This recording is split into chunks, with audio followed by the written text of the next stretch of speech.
I promise I'll get this working, guys. All right. I think we look good.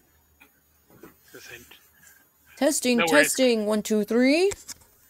Because now I'm having to like close all my windows that I had with all of my Blades in the Dark window stuff open, and now I'm having to reopen.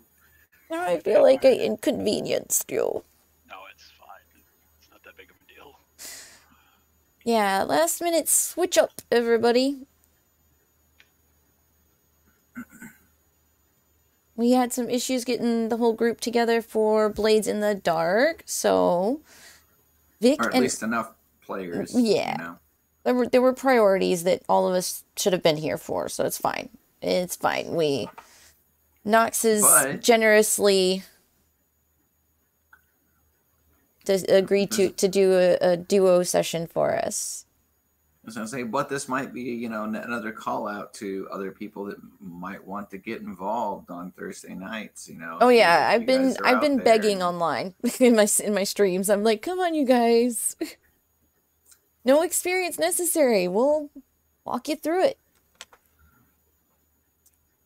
Lips are dry. Unless we're talking about like playing like Mothership, in which case we might just be walking you to the airlock and shoving you. Yeah, we had a long talk about Event Horizon today. And here's the weird thing. As bad as my memory issues are,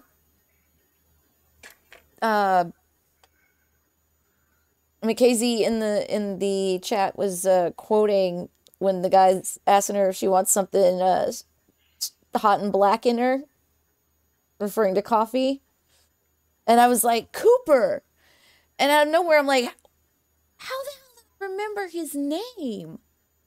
Like, I could not, for the life of me, no shit. I was talking up Master Pancake, and I was like, yeah, last night they did...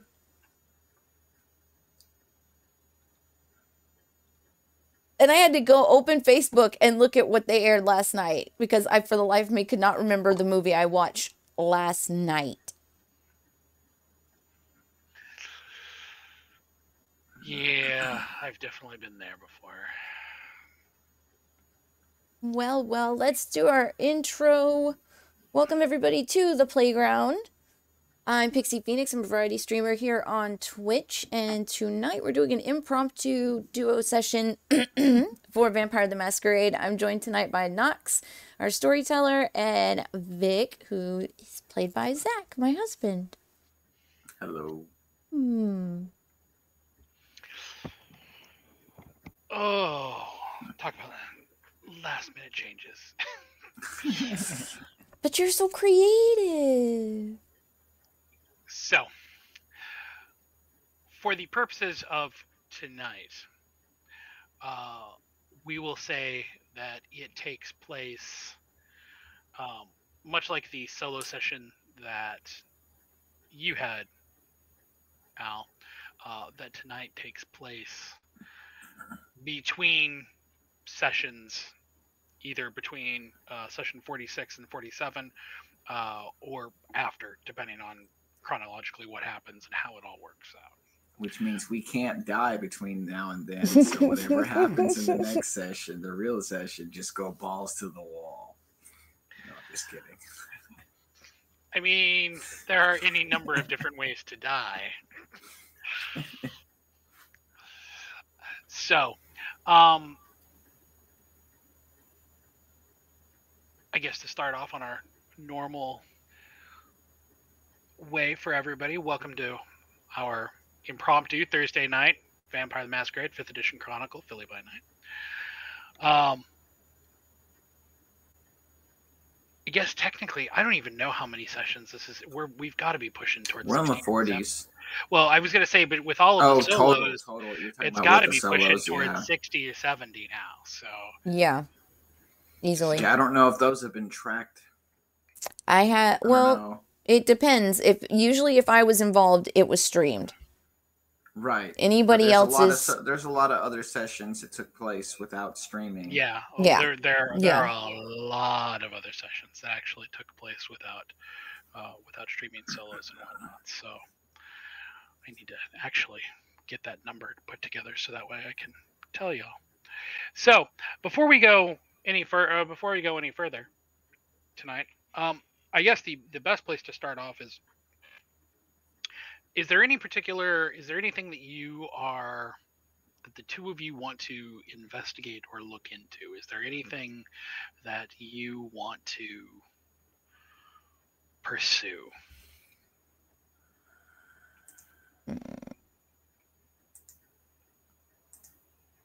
I don't know. I personally, I kind of want to pursue the rat, the guy that was This would help if I fix the map.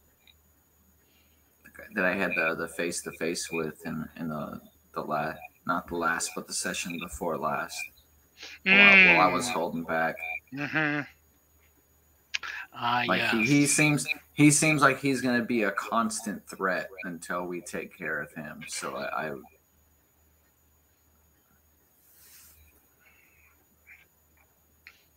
I'm just looking at the threads and quests. Yeah, I haven't updated that in a minute, so. Yeah, he's not going to be in there because I think that only goes to session 40. I think that thread question thing goes from Who like was 30 the to large 40. rat lurking outside the club? Okay, yeah, well, that's 39.6. him. That's him, but he was also the one that I caught trying to come after Ruby. Well, and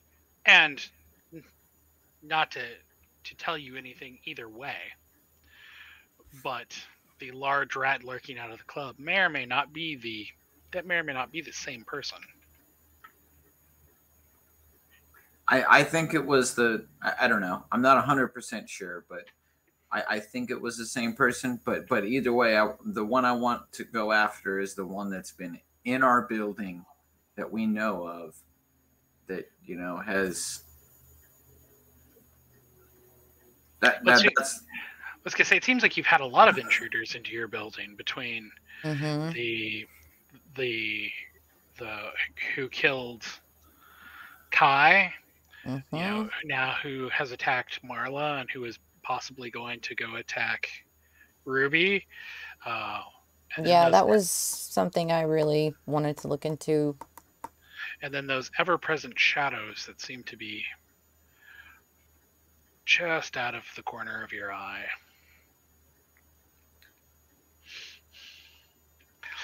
Perhaps your home is not nearly as safe as you believe it to be. Oh, I haven't believed that in a hot minute. No, my paranoia? No. That's why I think tracking down at least one of these, threats, might be a good way to spend some time, because there's multiple threats coming in. I kind of want to go after the who killed Kai / the one-armed guy. Is that what was said? Was one arm or one A? One arm. One arm. Okay. In fact, if I'm not mistaken, you guys have actually seen him before. I'm the one that cut his arm off. Well, his arm came off when we were trying to. He was. That was the guy in the SI, right? Right. Yes, yeah. With SI, he was the guy that was in the cell with her. And when we rescued her, he reached his arm out, and I slammed the door on his arm, and it took his arm off. And he was the one that came back and killed her. Am I correct in saying in that, Knox? That would certainly be how it appears. Yeah.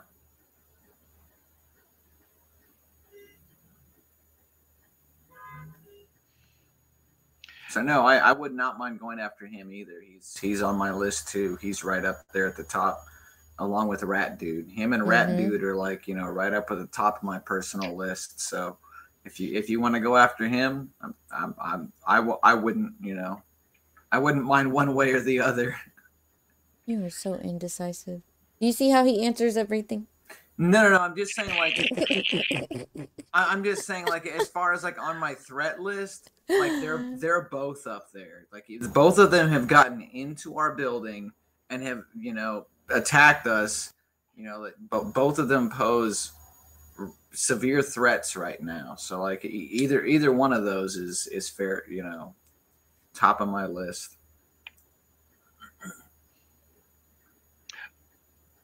Just as a note, Al, you didn't rouse the blood or do anything using your abilities last session, did you? I don't believe you It did. got right think down to the so. wire. I had planned to, and then wherever we led with storyline, like cut it, like I had every plan to, and then it didn't happen.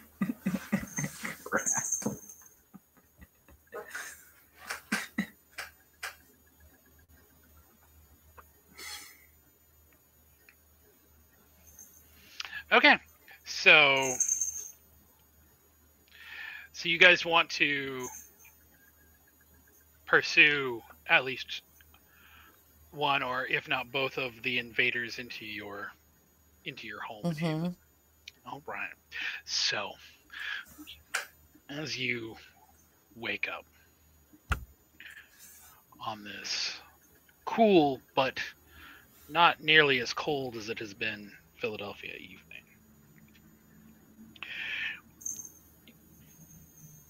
both of you wake up to find that your respective roommates, Vic, Romano, and Harvey, Al, Lane, and Ruby, have both headed to the club to start setting up for the evening.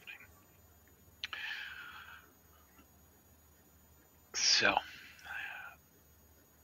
the two of you exiting your respective havens, meeting up in the lobby.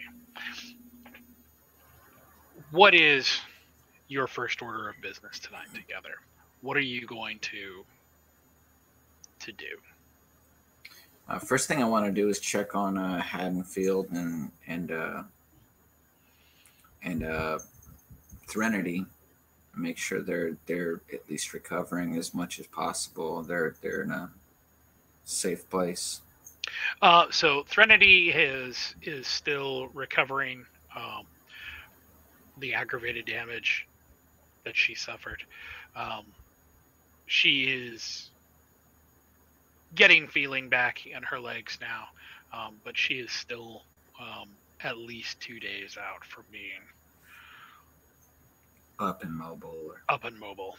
Yeah. Haddonfield, on the other hand, has taken up at least a temporary residence in one of the other apartments here, though there's not much of an indication from him that he plans on staying.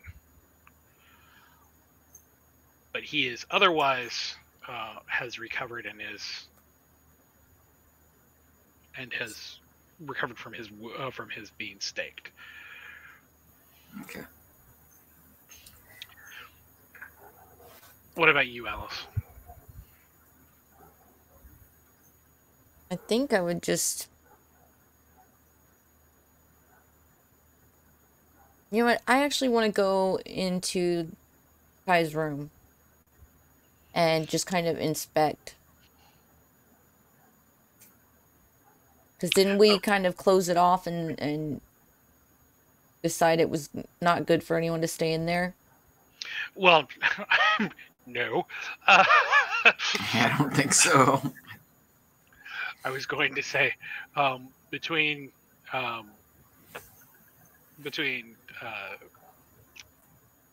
Idaho being staying in there still occasionally in the apartment. Well, I mean, I'm used to him being in the hearse.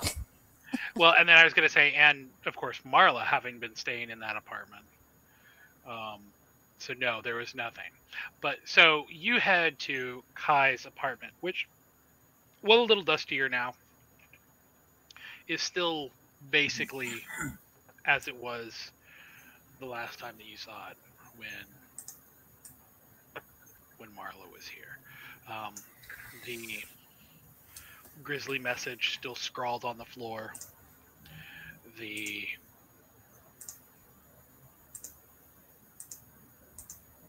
message that Kai left still there. What are you searching for here? What is there? Some are you? First, I want to do Sense the Unseen. I will give that one to you without even having to roll for it. There's nothing there.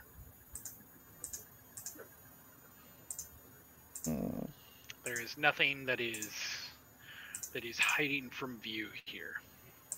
See some of my other powers.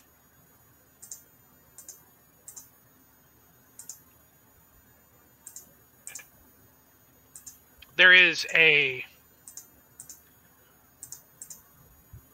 residual smell in the apartment. It smells a little bit like maybe a homeless guy or a wet dog, but you're pretty sure that's just Idaho and his butt. Boy needs to bathe.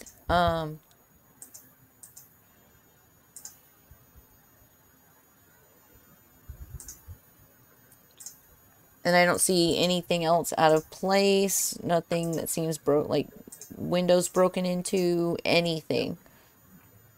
No.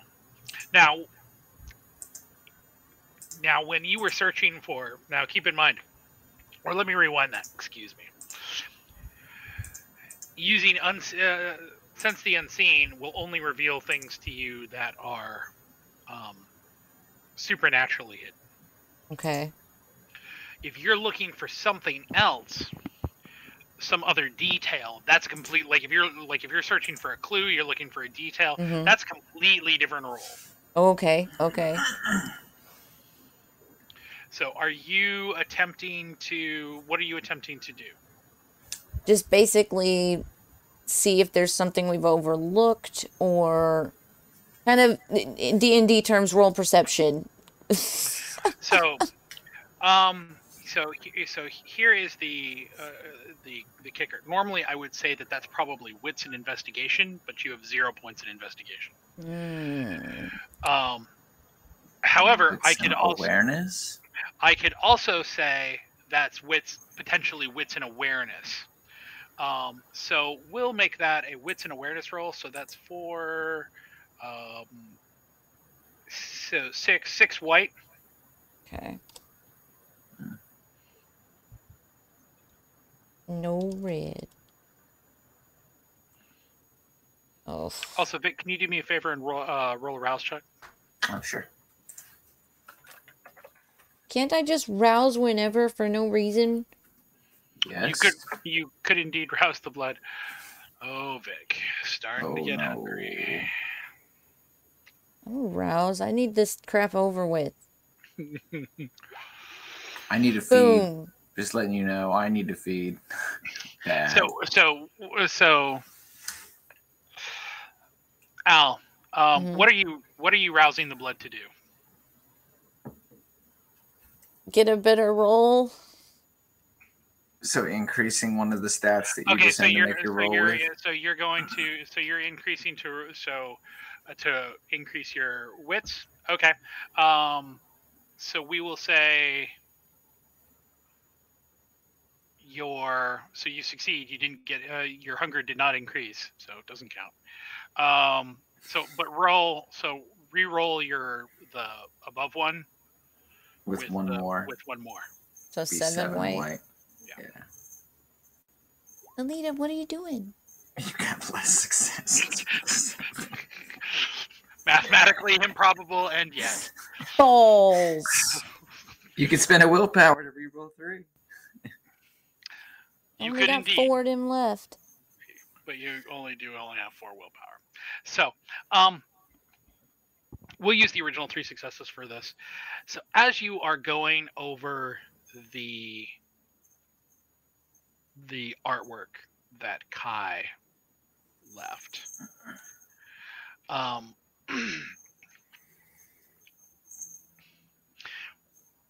You want my lap? there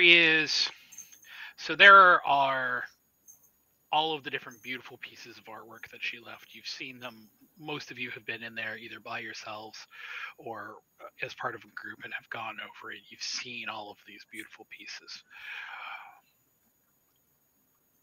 So you're not really sure how it is that in a corner of her room, you happen to notice a small bit of iconography. It's very small, discreet. The entire thing is probably less than 6 inches by 2 inches, is near the bottom of the floor, near the baseboard. It is a very, very beautiful piece of calligraphy that is, it is a symbol. It is not a word. It is definitely a symbol. You've never seen it before. But what makes it stand out to you so much is that for as beautiful as the calligraphy is, right next to it, there is a figure. To say it's close to a stick figure would be to be giving it quite a bit of credit. Given the rest of the artwork that you've seen here, this isn't anywhere near the artistry. Okay. It is it's a stick figure. It looks like it's wearing kind of a squared shirt over the stick figure.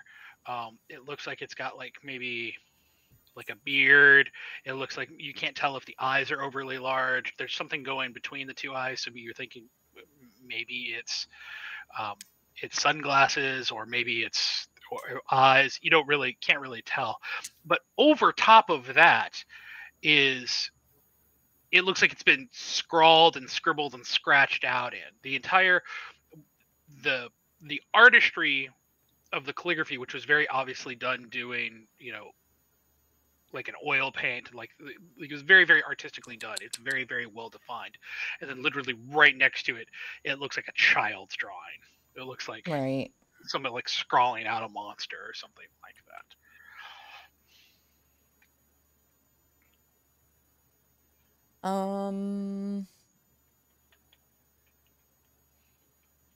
First things first, I take a picture of it with my phone.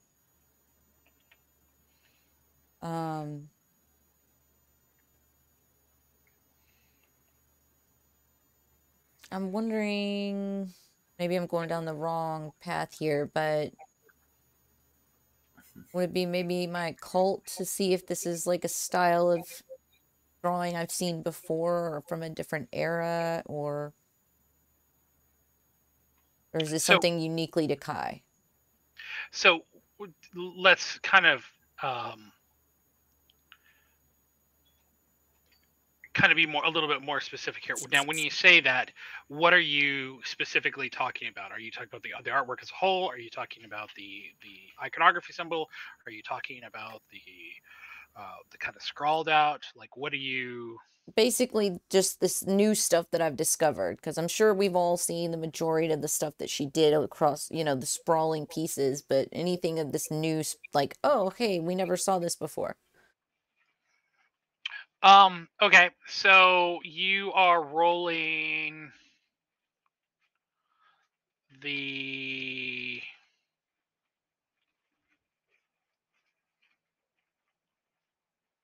so that would be your occult and intelligence. So 6 white.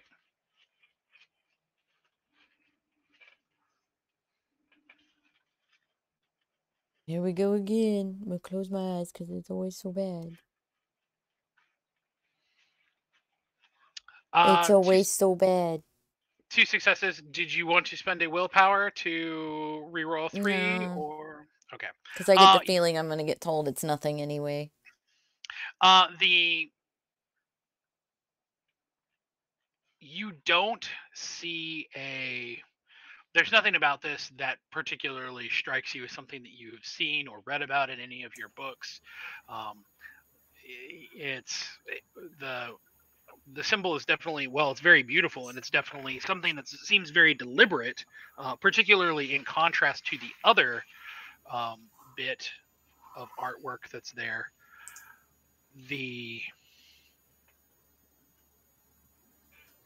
It's not registering as something that you. Which of our Nos friends are we on good terms with right now? Brittany. I mean, you are indeed friends with Brittany. She is always in the club. She's usually fairly easy to find. You are theoretically on good terms with Sunny, although Idaho's been the primary contact with regards to that. And even the last contacts he's had with her, although not to Sunny's fault, has seemed to go because we've been trying to get a hold of Gigi. Yeah. You also, you have a general idea, since you've all been there, of a way to get down there to contact Gigi if he was really such a dire matter. You guys could probably head down there and, you think, maybe stumble into it. Another Nos that you have not contacted or spoken with or even seen in a very long time, who is artistically inclined, would have been Yoru. Mm-hmm. Do we have a way of contacting Yoru? No, that was, if you remember. I don't think so. If you remember, given her fairly monstrous form, she can't even actually speak. So you would have to head back into the subways and hope you run into her and Samuel, if they're even still down there putting artwork up. Yeah. It has been a very long time since you have. Well, I mean, my SEPTA guys just showed me images of new work down there, so. And of course, then there's all of the other information brokers that you have contacts with, or information, or the ability to. Even though Carmine is obviously primarily Michael's contact, there's you guys have been there, you would know where to find the Hecata. Guilt, you know how to get to Guilt, so Sabine is always on the table. I mean, theoretically, if you could hold your tongue, you might even be able to worm some additional information out of Victoria, as you know exactly where she would be on any given evening at her own club. But that is starting to. Well, the easiest point at this point is probably gonna be Brittany if she's around. Being a regular, it's basically across the street, so she's a part of our coterie too. So that's there's that. Yeah, we can check with her first, and then if that fails to render anything, move on to the next one. Yeah, so, I'll head over to the bar, check on Lane and Ruby, and see who's around. So Alice, you're heading to the beacon. Vic, what are you doing? If everyone seems okay up here, then I guess I'd be headed to the beacon too, checking out on Romano and just seeing how everything is going at the club. So Vic, when you get to the club, there are not a whole lot of people. It's not a super busy night. It's an off night. It's in the middle of the week. Things are, there's a couple people who are trickling in. Romano and Harvey are outside hanging out.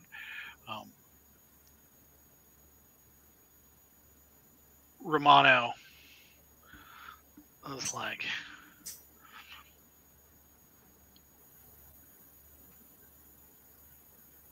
so, boss, I was thinking, I know I shouldn't, but he says, So like we got Threnody staying here with us, right? Mm-hmm. So where's the other one? Where's the big guy? Raul. He's on the list of the missing so far. Romano kind of shakes his head and he goes,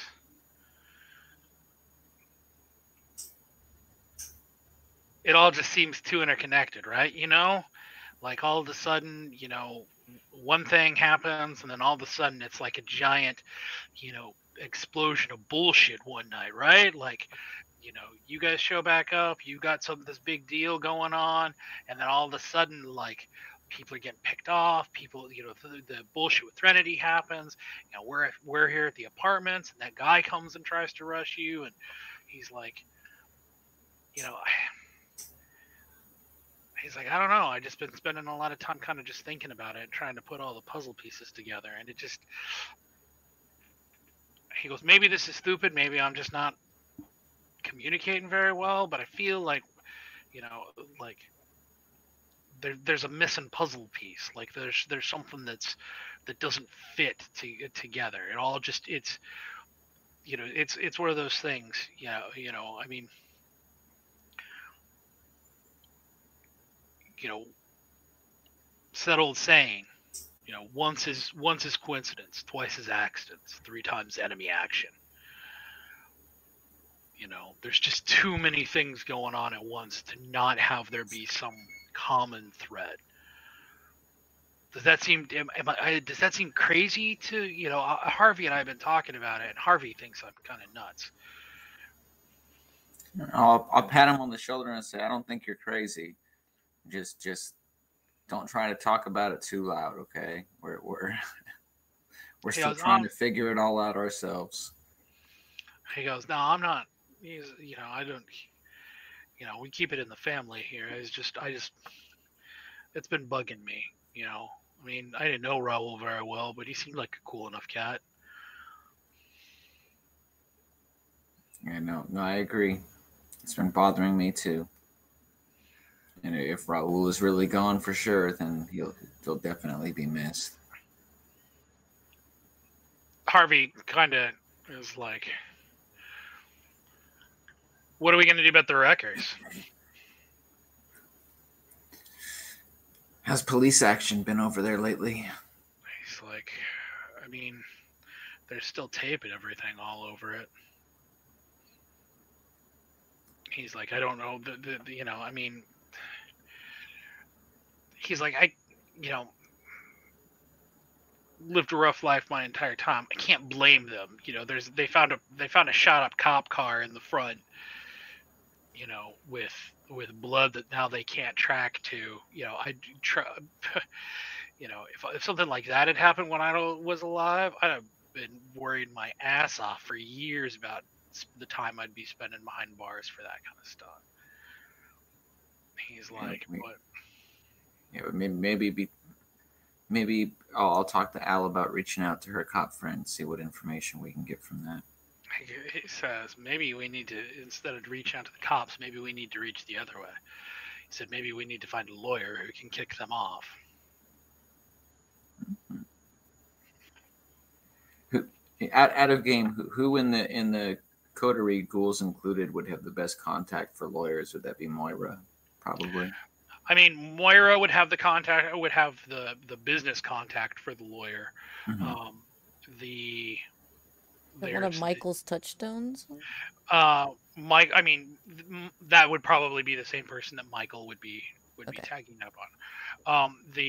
But in terms of other people who might be know for a lawyer, I mean, Al would probably reaching out to Nolte. I mean, he's got to obviously know probably some lawyers. You have a lawyer who's currently in residence. Haddonfield, that's right. Haddonfield's currently here. So there's certainly that. And of course, if you really want to dip your toes on the other side of the pond and take a walk on the wild side, the Camarilla, even though they do not have anything to do with opposing factions, they're their goal of upholding the Masquerade means that even if there's something that happens because of the Sabbat or because of anarchs or anything like that, they have to stick their team of lawyers and other associated things to try to basically clean up the mess. But that's if you're trying to establish that, that's talking about owing boons and things like that to the other side. I don't think I want to go that direction. No, So- thank you. Yeah, I guess it can't hurt to ask Haddonfield. I mean, he's here. He's right.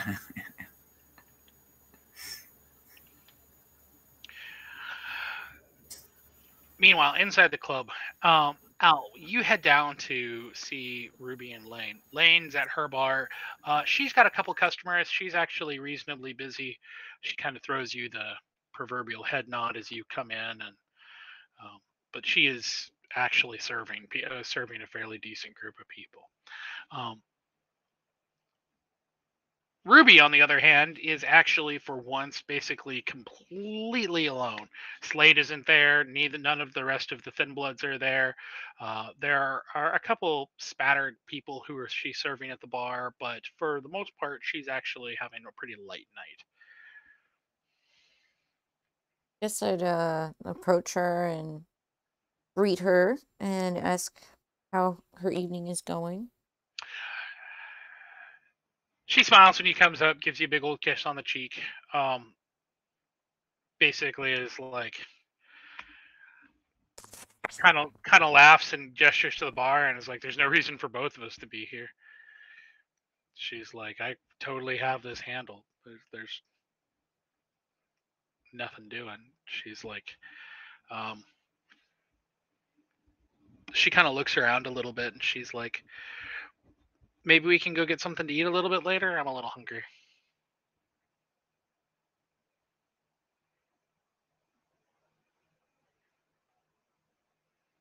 Got somebody running their exhaust out here, and it is super loud. I think I can hear it.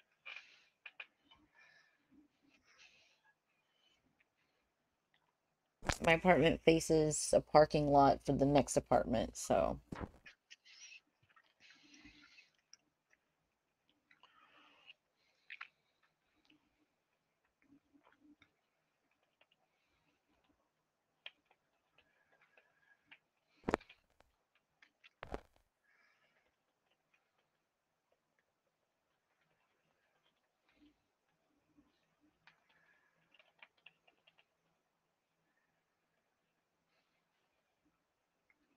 Too much fun with this shit.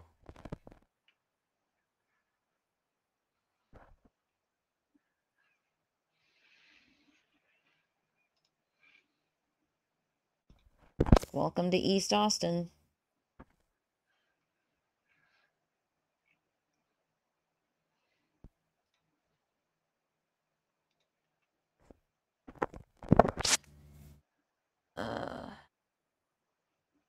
Anyway.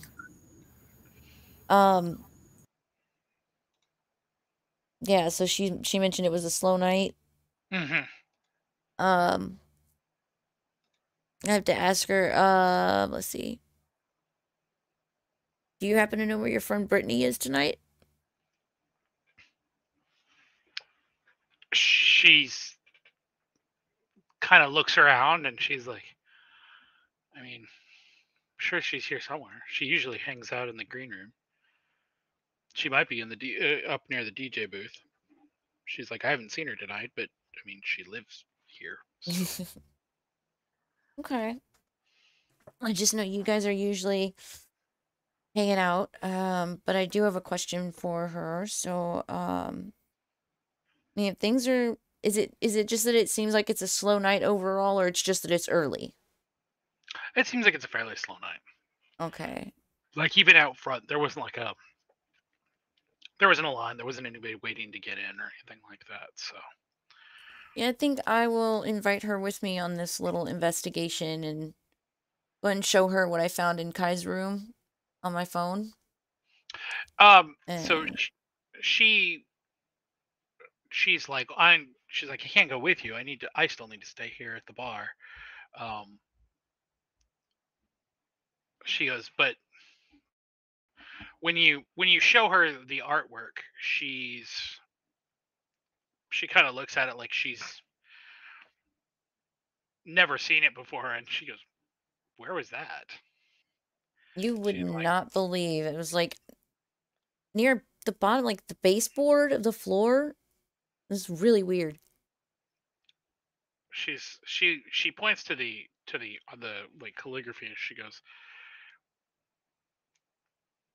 "That's the kind of artwork that I would have expected her from her, but the other thing, looks like, Idaho scribbling on the wall."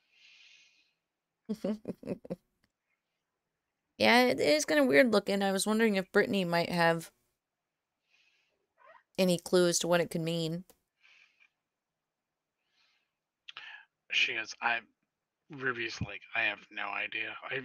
You can ask her." She goes, "If Slade was here, I would tell you to ask Slade, because he can always ask the rest of the group." But Yeah, where is he? What's he been up to?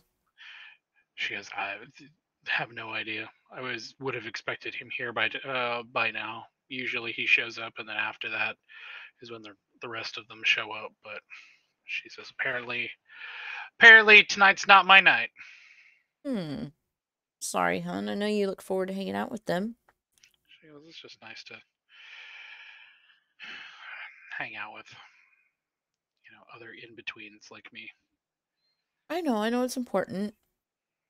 But I I really want to find out more about this, so I will leave you to your bar, and anything comes up, just call me, message me. Absolutely.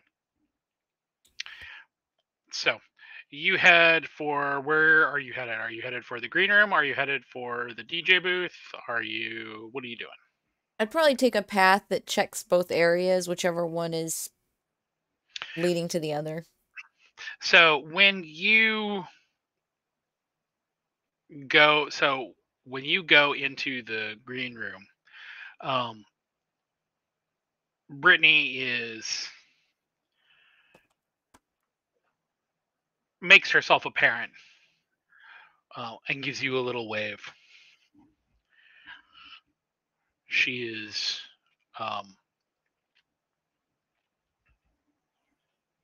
she has taken now to, she's wearing like a full-on baklava that covers her mouth, on top of a hoodie.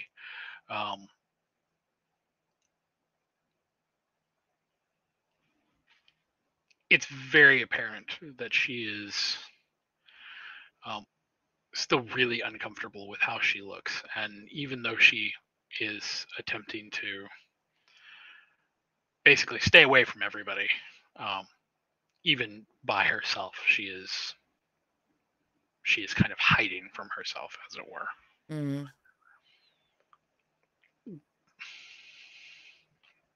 I guess I'd lean in and ask, how's your night going? She kind of gives like a shrug. She answers in kind of a low, raspy voice, and she's like, "Just another night of forever." Yeah. Always another night, and another, and another. You enjoying the music? She goes, "It's the one thing that's nice about here, and why I stay here." She goes, "At least the DJs never get old." I knew I liked your sense of humor. She says, "And when they tend to get a little long in the tooth, so do I, if you understand what I mean." Well, I was wondering if I could ask your opinion on something. She's like, "Sure." So, Kai's old room, Idaho's bedroom. You're familiar with it? When you say Idaho's bedroom, she makes a light gagging noise.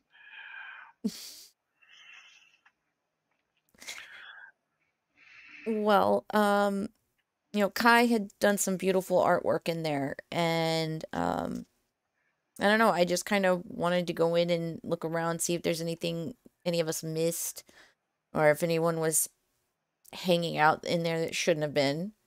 And I came across this, and I hold up the phone. She she looks at the artwork and she points um, to the calligraphy, and that was um, she says, I can't think of the she goes she's like, fuck, it's right on the tip of my tongue. She says, had something to do with what she believed.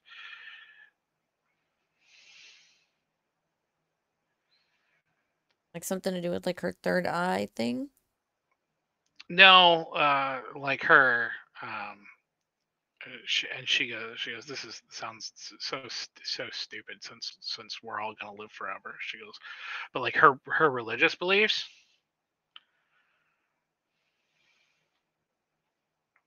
I'm blanking right now. It's been so long.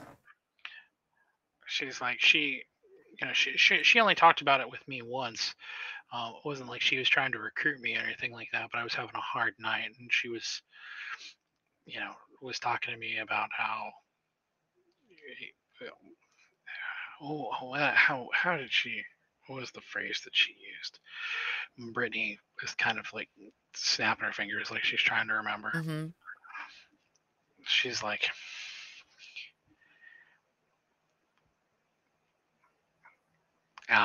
she says, I don't know. She goes, I remember there was some story about Adam and Eve, but it wasn't. Um, Lilith? she goes, yeah, there you go. That's what she was talking about. She goes, I Gotcha. didn't. She goes, it sounded like a bunch of religious BS to me. She goes, I didn't, put any stock in it, but it seemed to make her feel a little bit better about her circumstances and her situation. So Well, I mean, there are those that, the story of Cain and other beliefs slash folklore slash whatever you want to call it. So the idea of Lilith is not completely out of the realm. she kind of looks at you like you've told her that maybe you too are thinking of growing a third eye, and she's like, huh. You know who I think's a vampire? Jeff Bezos. Oh, definitely. We all know that here. She goes, even if he's not an actual kindred, he's a vampire. Oh, yeah. Sucking humanity dry. She goes, but yeah, she goes. She talked a little bit about it. She um, told me when she was stuck in a bad situation. I guess when she mentioned you guys were there, but she said when she was in a really bad situation that you guys and this was all that kind of kept her, from going to some really dark places. Mm-hmm. Well, thank you for bringing that up. That's really, I think that'll be more helpful. So at this point, yeah, I guess I'll take my leave and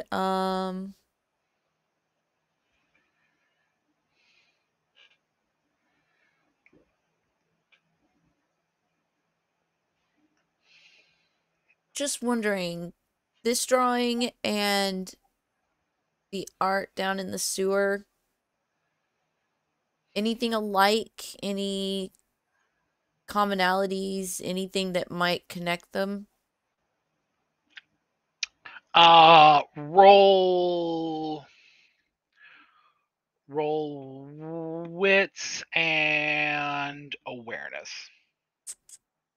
Or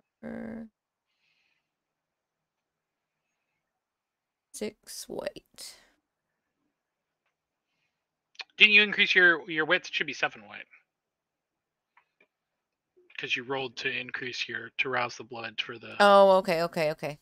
So 7 white. Even more chances to fail. See? Mathematically improbable, but do you want to spend a willpower to reroll 3 dice, or On the chance that you're gonna just say no. You're muted, Zach. Just saying, you're not going to know any other way. Like that's kind of the point. You're not supposed to know before you decide. Yeah, but if I've been seriously rolling 2s all night, come on. literally 2s all night? Yeah. So Gonna hold off. yeah, I'll see if I can find a secondary source to comment on it. So yeah, when you just look at the artwork, the styles are different.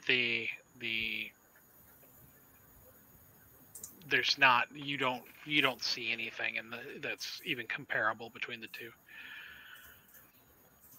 So, what are you guys? What is the next step? Oh, based on the information that I had gotten from Romano, I was thinking I was going to head down to Haddonfield and see if he could give any advice about 10 toes. I would like to keep tracking down the one-armed man. So I'm not sure what my next step would be, but that would be my goal. Okay, so are you two going to join back up, or are you guys going to stay split up for the moment? I guess we could join back. I don't think we had met at first to begin with. No, honestly. we both ended up at the club. Okay. So yeah, I'd probably, go hunt down Vic and let him know just basically what's happened since we left the apartment. And like, hey, I talked to Brittany and basically explain the situation about the drawing, and I'm thinking I'm gonna need another source to give me some more information about the drawing. So that's where I'm at. All right. Other source for the drawing. I'm trying to think. I'm thinking it might be one of our NOS friends. Yeah, I'm trying to think. They've helped in the past with the Septed guy drawings. Yeah. I think our closest connection there is Brittany here in the club. I already talked to Brittany. Okay. Oh, okay. My bad. I thought you. Okay.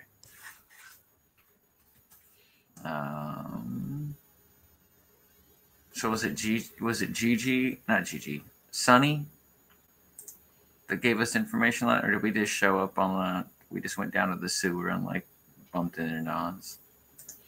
So the other NOS that you have, I mean, Nawal is probably the other most notable one, but Nawal is still deep in torpor.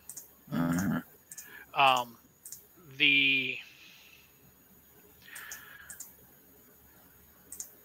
On top of that, you've got Sunny and of course Gigi.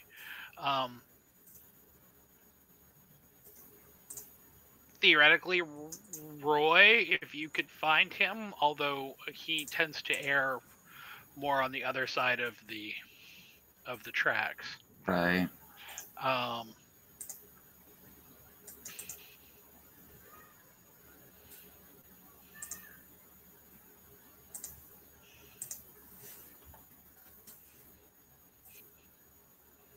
And then, of course, all of the other aforementioned sources for information that you could tap.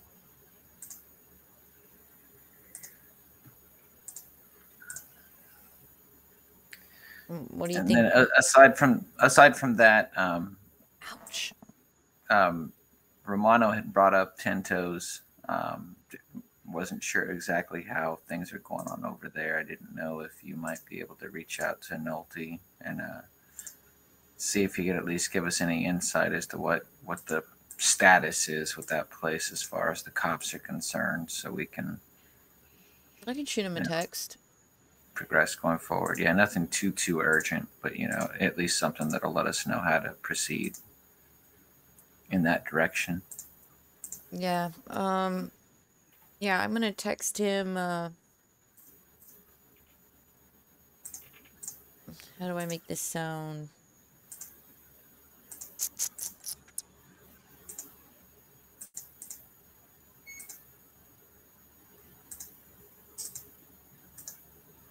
Okay. In fact, I'll actually just see if I can call him. When you call, he picks up and he's like, "Hey, what's going on?" I actually have a question for you. So a business associate of mine is thinking of purchasing a wrecker service not too far from here, but it's taped up to hell with y'all's pretty little yellow crime scene tape. Anything I should know about the place before we think about investing? Nolte's like, "Yeah, I know exactly what you're talking about." He said some fucking brat stole a car and got shot up. We've got a whole bunch of forensic evidence that we were collecting from the area, and there's definitely some people around here who are asking more questions because the blood traces that we're picking up that we picked up off the car are not matching some of the other blood traces that we picked up off the ground. So we're not entirely sure what all's been going on there. So there's definitely, I mean, he goes, "I'm sure it'll go up on the block at some point, but Jesus Christ, if it's been somebody's private slaughterhouse, maybe you don't want it." Is So it on the still flip, an active scene, or is this something you guys have wrapped up already? he goes, "No, we've still got people who are going out there almost daily who are poking around getting new samples." And he said, the last I heard, he said, well, they found at least 2 or 3 different DNA samples. Wow. He says, but again, none of them match. They're not for, some of them, we haven't gotten any results back on the DNA. So it's, if they're missing persons, if they're, if they're cold cases, if it's, some idiot who slammed his hand in the hood and, when they were unloading, I mean, we have no idea. So Right. the only one that we definitely have a lead on is the girl that got shot up. But for the amount of blood that was there, we don't even have a body for that one either. So he says, so I imagine if whoever owns the records, if they ever decide to sell it or if they ever come out, but frankly, we've got some calls in and nobody's picking up. So Interesting. Okay, well, I will let my business partner know. Thank you for the info. Also, if I were in need of a good lawyer, would you have anyone you'd recommend? he's like, "Are you needing like somebody to get you out of traffic tickets? Or are you No, needing like no, no, criminal defense?" no. More like my current lawyer that I keep on retainer is retiring, and I'm just kind of looking for someone to fill the seat. He goes, "I'll be really honest with you. Most of the people that I end up seeing are either so goddamn shady that I wouldn't touch them with a 10-foot pole, or they're public defenders, and quite frankly, I still wouldn't even attempt to use them. Overwork Overworked and and under. underpaid. Well, Gotcha. All right. Well, thank you for the input, and you have a good night. He goes, we're certainly trying. Well, take it easy, man. So, so what is your next step?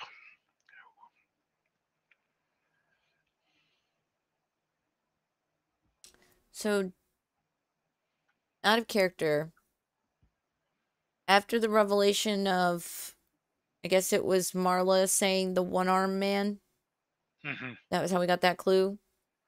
Have we? Well, I mean, I was gonna say, I mean, she wrote 1A on the boards herself, so that is kind of a clue directly from beyond the grave.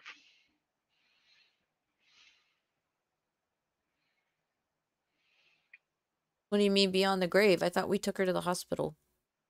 Kai? No, she was dead. Oh no! Oh, Kai wrote that. Okay. I mixed up our victims here. Okay, yeah. And we've had no development or investigation after that point when it comes to this guy. Nope, other things have come up. So, it's really, So what would be my next step? I mean, I guess first step in any investigation is just to ask around.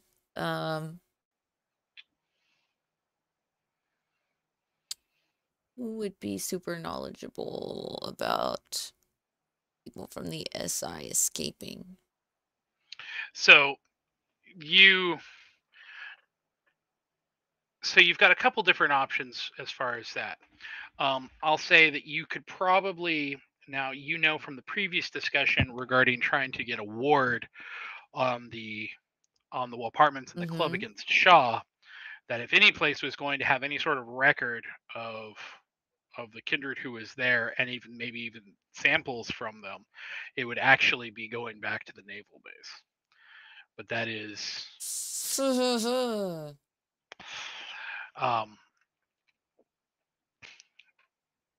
the other side of that, if you're looking for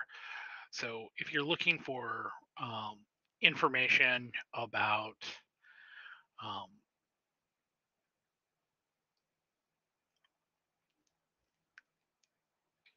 I'm trying to think of different things. If you're looking for people who would know maybe particularly about the clue, about the artwork that you found or things like that, I mean, Carmine might be able to clue you in, as he's fairly ancient. You could probably also go to Guilt and talk to Sabine and see if she could point you in the direction of somebody who might be able to clue you in. Yeah, that's actually a good idea, because Sabine, kind of having her fingers in many pies, she might also know something about our one-armed bandit.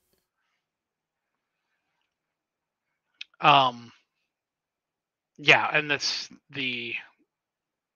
so that, I mean, generally speaking, if you're the fastest way to get information is to ask people who are going to have contacts and everything, who are going to have a wide reach.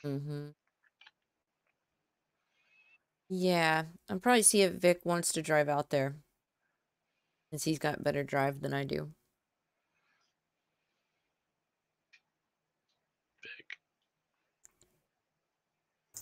You say that, but our drive skills are probably both at 1. Nope. Sorry, I messed up the map. No, I think I have 0. Yeah. Oh, really? Okay, then I'm driving. So, are you guys are headed to Guilt? Yeah. Sure. All right. So, the drive to Guilt is as long and fraught as it ever is, since you're having to cross through multiple territories that are in between factions at best, or outright hostile towards you at absolute worst. But once you finally get to that side of town and you pull into Guilt, it is a reasonably mellow crowd there. The lights on the church, a lot of the external decor has been turned off, leaving it to look a little just like an old church that has lights on inside. Maybe maybe there's an evening service or something going As you pull into the parking lot, an usher shows up. And as you open the door, greets you. It says, "Good evening."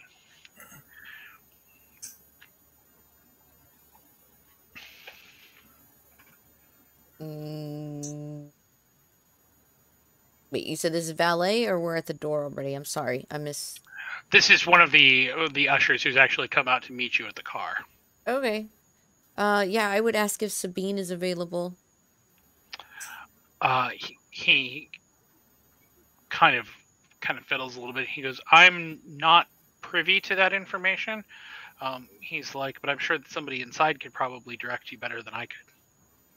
Okay, All right, thank you. We'll head inside. He walks you to the front door, hands you off to the usher at the front, who checks you in. Inside, again, the decor is much more muted. There's not any sort of festive anything going on in there. It is as muted a environment as you've ever seen it here. There are a few people who are hanging out here. The only particularly notable people that you see is that in a booth in a corner are Teddy and some of the other Thin Bloods. That's why they're not at the bar tonight.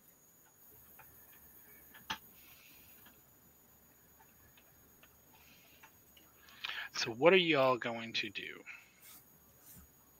Do I happen to have Sabine's number, or just Michael? We're at Sabine's club. I would assume we just go up to the bar and just let them know to let Sabine know. Well, I was also going to double back with a message like, "Hey, we're here. I'll see you." I think we just said recently, I think all of our numbers rerouted to the club, because every time we tried calling her, it was just someone at the desk that had picked up. Okay. Yeah, I was gonna say it's probably likely that you guys would have a number, but the number is just the general club number. Okay, it's not her. That's fine. Then yeah, we just make sure to let someone know that we're here to see her. It's quite important. After not too many minutes, Sabine comes out. She is wearing a pinstriped pantsuit, but all of the pinstripes are neon green. In fact, it's not just that they are neon green, is they are actually they look like, or it appears that they are like LED strips that are going underneath of where the pinstripes are. So it gives it gives her attire a kind of faint venomous glow. She comes out. She goes up to you, Alice, and does the whole French, kiss on both cheeks, the mwah mwah, gives you a, grabs your hands, Victor, and gives them a good squeeze. And she's like, "To what do I owe the pleasure of you guys coming to my part of town?" She goes, "Are you here for a flight? Is there something that I can entice you with?"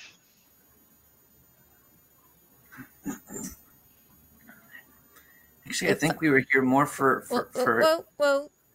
If I drink, does it solve my little problem? I guess you'd have to drink.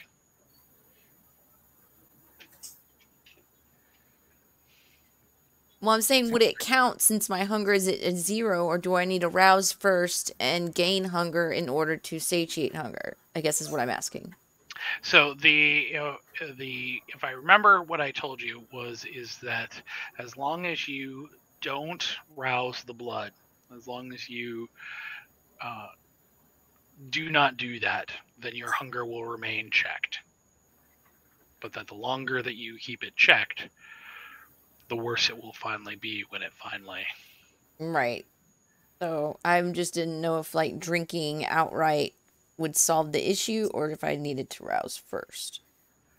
I would say that just drinking the blood as as a kindred who is even at 0 hunger can still gorge themselves more. So yeah, yeah, I'll be friendly. I'll accept a flight. No, I was only going to say we're primarily here for information purposes, but I am quite hungry, and I won't deny it. I won't turn down a flight. She gives you a big smile, and she goes, "I have just the thing." When she leaves for a couple minutes, but when she comes back, instead of having the normal the tray of glasses that she normally brings, she brings back a small container. It's not exactly a cask, but it is a glass container. It's probably got about a liter's worth of liquid in it. She reaches behind the bar and pulls out a pair of snifters and pours and very heavy-handed, almost filling them to the brim, and passes the glasses across to you. She goes, "This is a particularly, shall we say, delicate vintage that came into the club a few nights ago that I have been looking for interesting friends to taste it with." Well, I'm glad you find us interesting. So, what do you do? I pick up the glass and I say, "Well, to interesting friends." Yeah, I'll toast. She also toasts and takes a long sip. Do you both drink? I'll drink slowly. Yeah, I'll sip. I'm going to savor this one. So, as you bring it to your lips, the smell is heady and intoxicating and fiery, almost a kind of spicy smell. As you drink, you realize that this is not the blood of kine, but is actually the blood of kindred. It is, as you drink, it is a feeling of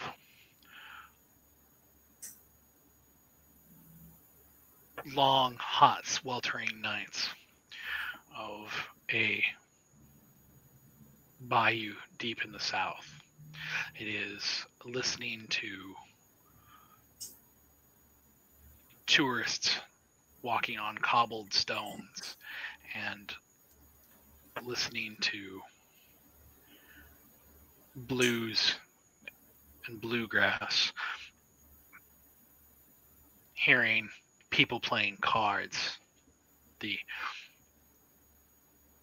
sounds of a steamboat on the Mississippi.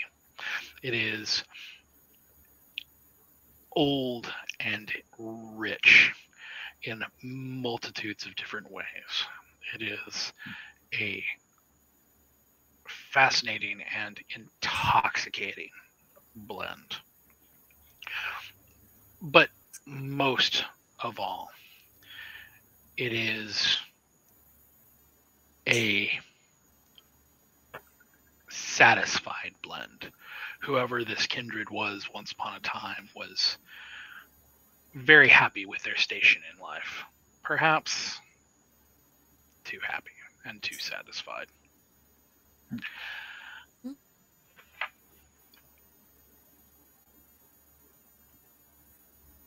As you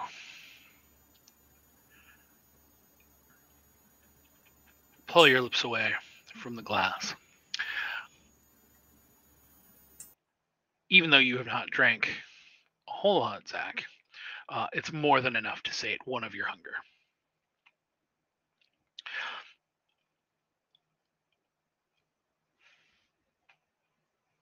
For you, Al, your sip is punctuated by a scene. It's not quite a memory. It is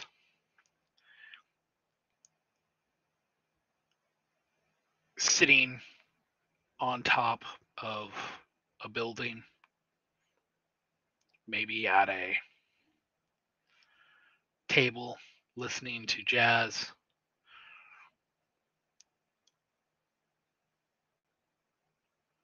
looking out across Philadelphia, and then a moment of shock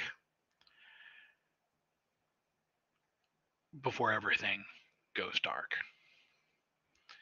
And you realize that whoever the previous owner of this probably did not see their end. Oh, Lord. It goes off every time we make pizza.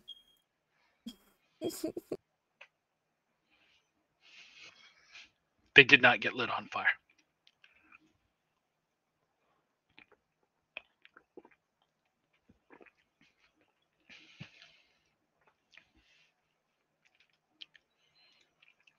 That literally happens every time we make pizza. Don't know why. Okay, so... And this doesn't have any connection to the cobweb. This is like something resonant from this. The cobweb is still quiet for you. Okay, so I'm reliving this person's last moments. Interesting. And can I... And I guess it's all... Okay. Sorry, I missed the very last part of that description because of the fire alarm and the smoke alarm. Just that the previous owner of this Vitae probably did not see their end coming. Okay.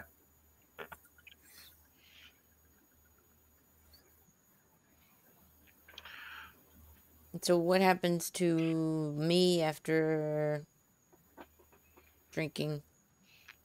You don't feel any different. So I break the curse or not? You don't know? I guess at that point I will go ahead and try to get Sabine's attention on the topic at hand. So Sabine is... So there's no need to get her attention. Sabine is standing right there, having also taken a big drink of it. And when she sees that you guys have both finished your sip, she sets her own glass down and says, "We were lucky enough to procure this particular vintage after someone decided to not pay their gambling debts, let's say."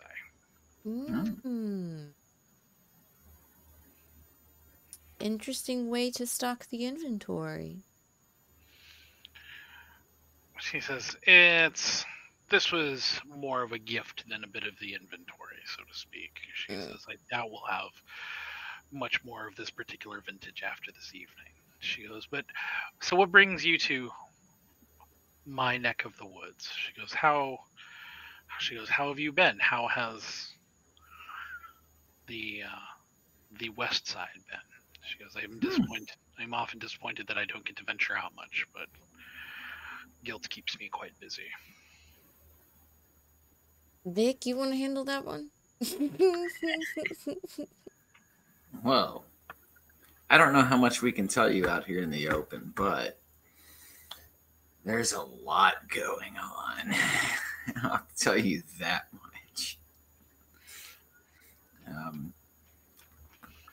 Aside from what's happened just in the past couple of days, though, before all of that, we had one of our coterie mates, Kai. I don't know if you remember her. I think she was here, right? Kai was here with us at least once. Well, when you mentioned Kai, her eyes kind of go a little wide, and she goes, "Oh, is she with you? Did she come? Is she just not here?" And she kind of looks around. No, in fact, that's one of the reasons why we're here. She was murdered in our apartment. Sabine kind of puts her hands over her mouth. She goes, "Oh, how dreadful." She goes, in your haven, you say. We know who did it. It was the same person that she was locked up with during our stay in SI Navy camp. He has one arm, so I didn't know if you had any news for a vampire. It's been out with one arm. But we're trying to at least exact revenge. She goes, as to be expected. She goes, I do not recall anyone who matches the description that you've given of a one-armed kindred, other than, of course, Charles. She says, but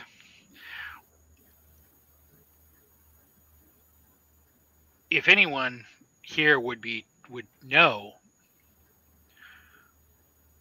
she says, I don't believe I would be incorrect in opining that the barons of the Northeast would know who would have this information. Of course they would. I say it like that too. Of course they would. We'd really like to find him because he's a repeat offender and he apparently likes to hunt where he is definitely not welcome. So, do you think you... She goes... She kind of steeples her hands behind the bar and is like...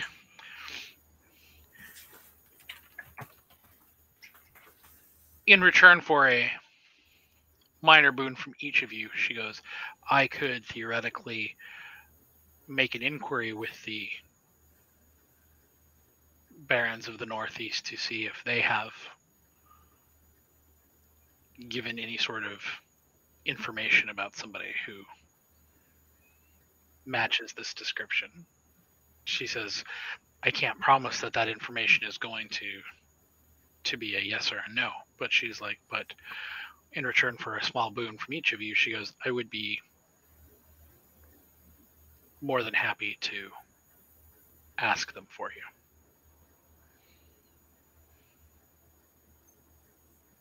I shoot Vic a look like, I'm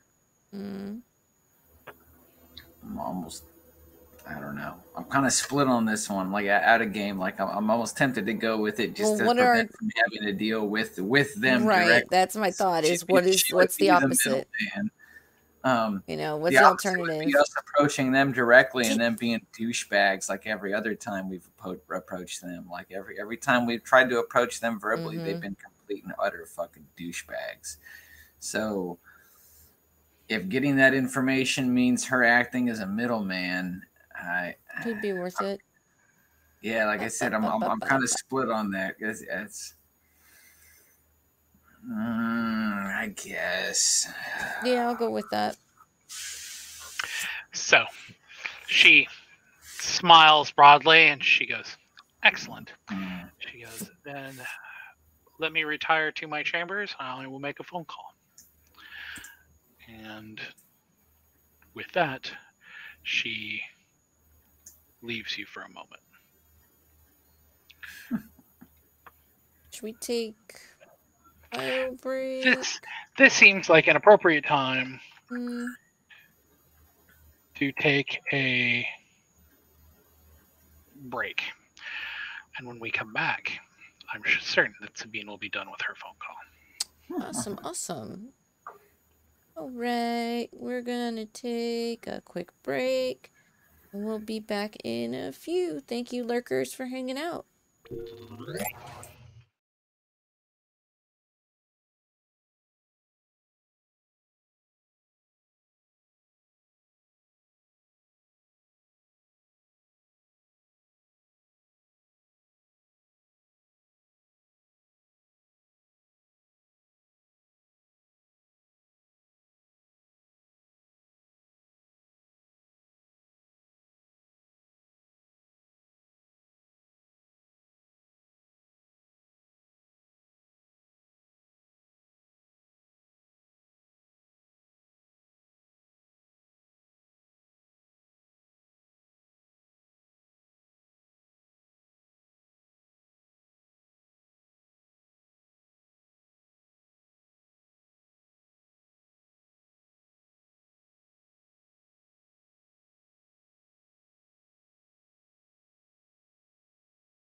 All right, we're back, everybody. Thanks for joining us on the playground. I'm Pixie Phoenix, variety streamer here on Twitch. I'm having an impromptu Vampire the Masquerade duo session tonight. I'm joined by Nox, my storyteller, and Zack, who plays Vic, and I'm Alice. And we are continuing our journey tonight. So, when we left off before the break, our intrepid duo for this evening had headed to Guilt to inquire with Sabine for information.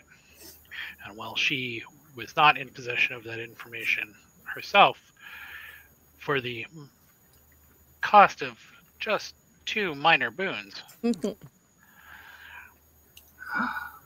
she a small cost.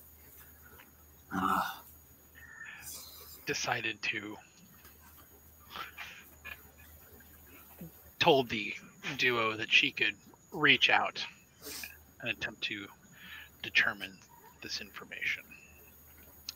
So, now that we have returned, it has been a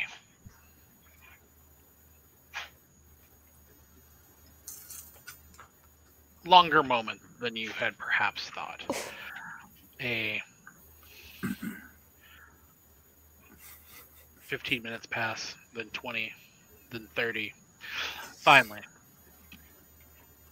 You're laughing at me. It was spicy. Sabine comes out and tells you, she goes, I have some information for you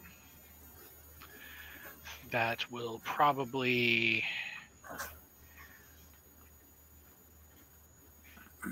not make you thrilled. Well, that's better than no information at all.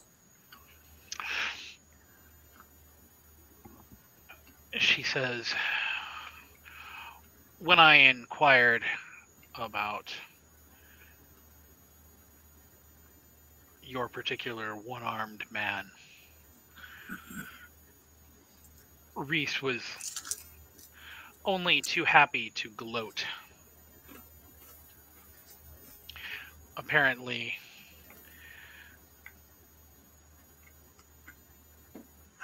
this particular kindred has quite a grudge against you, and was willing to pay a quite princely sum for information about you that they were only too willing to provide. Of course. Surprised they didn't give it away for free, dickheads.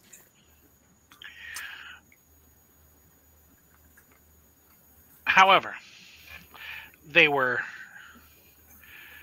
just as willing to give me the information regarding the whereabouts of this kindred, who is currently in hiding.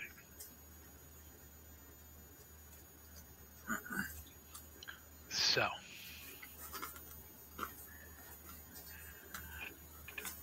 she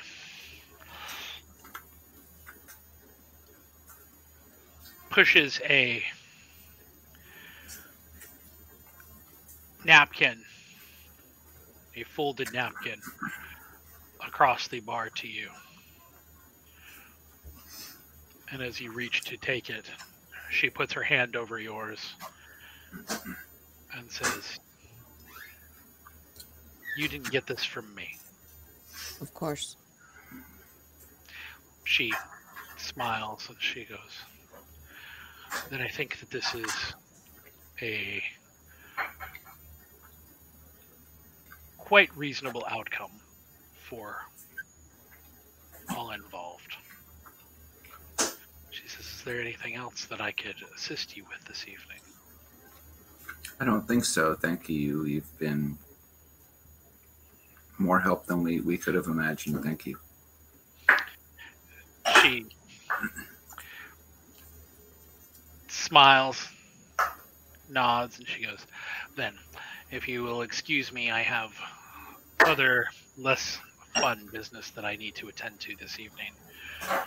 She goes, "But please tell that gorgeous Baron of yours that the doors are always open to him here, and we would love for the group of you to join us here for." We would love. I'll pass the message along. We'd love to all visit as a group. Trust me. She smiles, and then she is gone. So, what is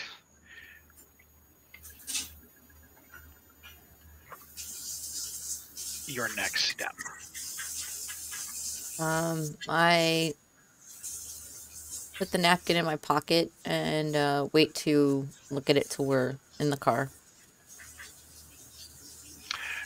So, are you leaving? Are you going to stay? And No, I want to make the most of the evening. okay, Maybe different if she wanted to entertain and stay and talk and do whatever, but since she excused herself, then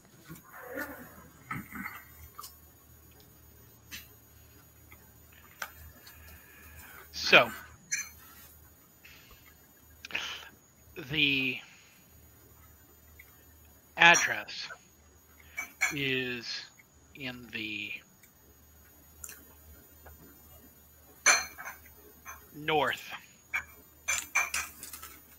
northern part of Philly, in an area that is under Sabbat control.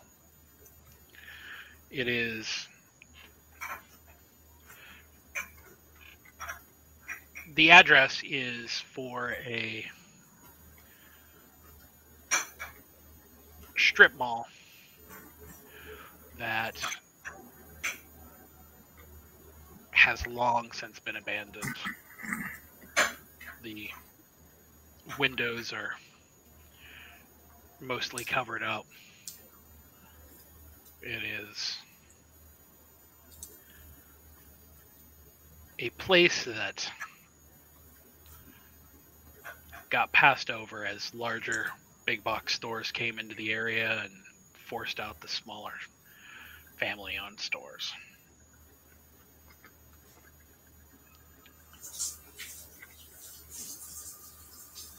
So, knowing what you know now, what are you going to do? so this location is even farther north than we are, or it's on our way heading back to the club? In theory, it's kind of in between. So it is approximately like right over here. Mm-hmm. Okay. So it is, and you see where guilt is. So it's not exactly an out of the way on your way back to the club. What do you think, Vic? You think we should check it out ourselves? Call in backup? I think our chance to check it out now, because I don't know how long this information is going to be valid. True. All right, man. If you're down, I'm down. So when you pull up to when you drive by, the shopping center itself, all of the lights that are in the parking lot, all of those are either out of power or they've been knocked out, which leaves the entire thing up to the front a dark and kind of desolate looking place. You'd think that even if you didn't know that there was a kindred here, you would probably assume that maybe one would live here, as it is out of the way. There's nothing here. The front, there's trash that's just kind of blowing around like tumbleweeds in the wind. the windows on the front are covered in grime and dirt, even if there wasn't, like brown paper up over the windows to block the vision. It would still look intensely dirty. You see a couple places where it looks like there's been windows broken, but those places have been covered up with basically cardboard and duct tape. This place just looks like it's blighted. Like there's nothing should be here. It looks like it's about 2 steps from being demolished. What do you think about going in from different directions? Splitting up? You really think I could take him on my own? I don't necessarily think you can take him on your own, but either you might be enough to scare him out of a back exit where I can catch him as he's trying to come out, or if he tries to stand up to you, I can come at him from the back with, maybe him thinking he's just facing you alone. Okay. Well, I mean, hate to use you as bait. Well, I've got my pistol and my brass knucks like usual, so yeah, I mean, we can try for it.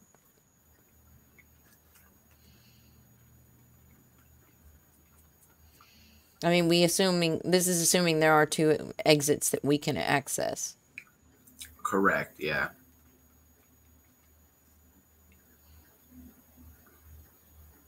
Any way to scout to see if there's another entrance exit to this building, or if it's just the one, or?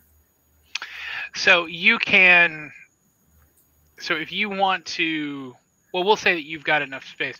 So there are. If you look around the building, so it is the strip mall. It's kind of like an L shape. With the middle of the square being where all the parking spaces would have been. From there is on the one very far side, it looks like there's a loading dock on basically the top of one of the arms of the L. And that there are multiple entrances to each of the individual buildings along the back. Okay. There's a total of probably 9 different stores or storefronts that would have been there. And then at the corner of the L, it's kind of like there's kind of like a breezeway that goes between them and then goes into the back. It's not too difficult. There's you can see there's like a trash can there it's just overflowed with cigarette butts. You think that's probably where the former employees went to go take their smoke breaks or. Okay.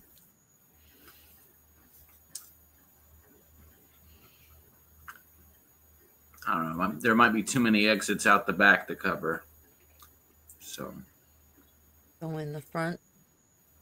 Yeah, we might just both go in the front. I hate to say it. Okay. Once we get in, though, we might find a way to, or find a place to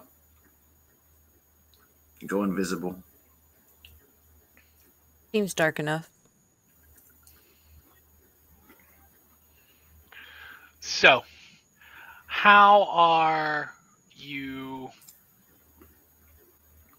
going to? Are you going to park the car in the parking lot and then walk up? Are you going to drive past and park the car somewhere else and then get out and trek back to it? How are you handling your approach?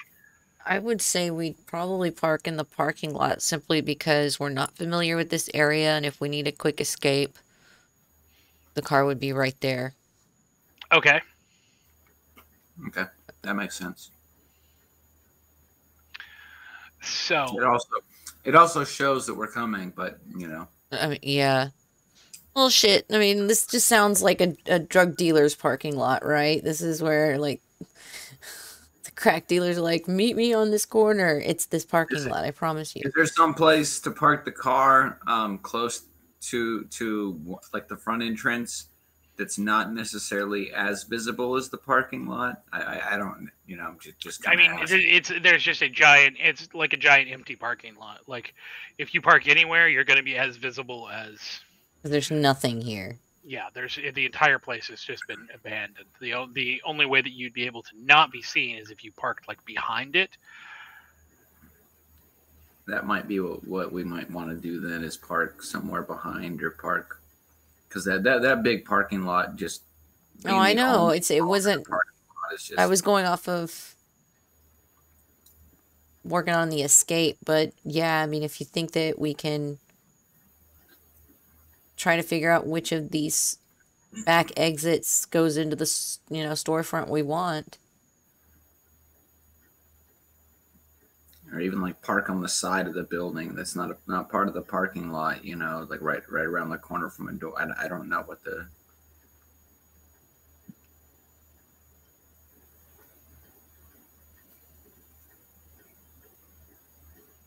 Well, every time I agree with you, you change up what you want to do. Are we parking in the back, or are we parking on the side? Do you see what I deal with? So how do you want to make the approach? We can park in the back. That's fine. Okay. So when you park behind and you get out, are you going to? So from behind, you can see that each of the buildings, even though from the front it looks like basically one long streak of glass going around. Mm-hmm. From behind, it's very obvious that these are differentiated, that there are multiple different buildings that are here. So what is your next step? Well, from the address that we have, does it have a specific number that corresponds with one of these doors? Nope. I guess we start using Bloodhound. Okay. Okay. So when you use Bloodhound, Vic, you can definitely smell a kindred here. But the smell is very, very different than what you are used to. The smell smells acrid almost. It is almost a burning chemical smell in your nose.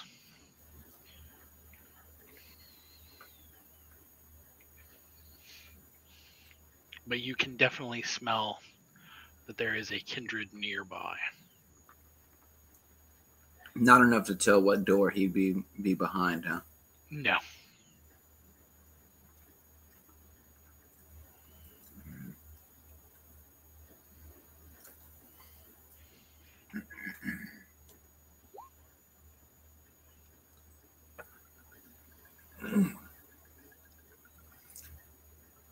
Kind of wondering if there's a way to create a distraction or disturbance out in the front that would make him want to come out the back.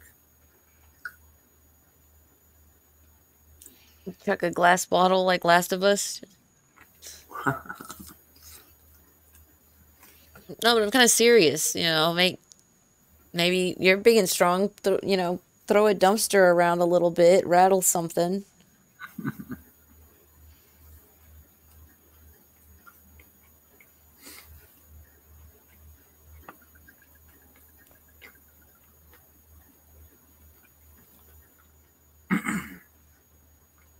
Problem is I think I'd be the one best fitted to handle him, like if he's coming out the back.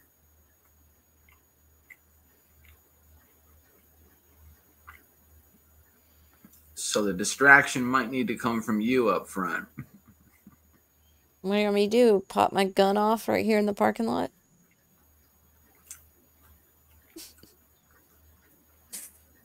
Down the front, that may not be a bad idea. I don't know. Might flush him out the back, and then as soon as I see which door he comes out of, then Screw it. We just gotta try to make it out of here in like the first 5 minutes, because after that the cops will be on it. How far out? Oh, yeah. Well, I guess we're still in town. Like a little. That's bit, why I was guess. thinking if you just like flipped a dumpster over, that's like a split-second, easy peasy thing for you, and it would make a large enough noise that anybody inside would probably come out to investigate. And that would leave two of us to focus on which direction he comes out of.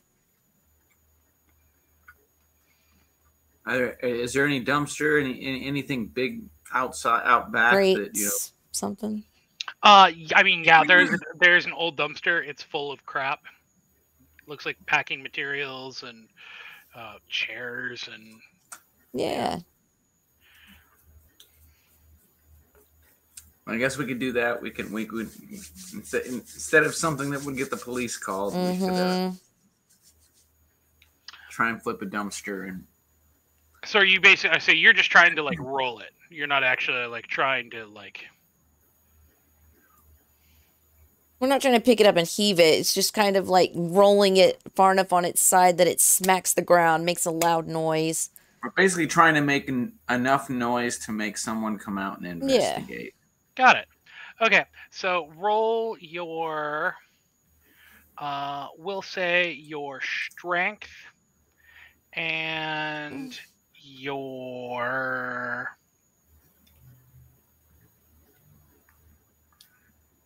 we'll say your athletics. Okay.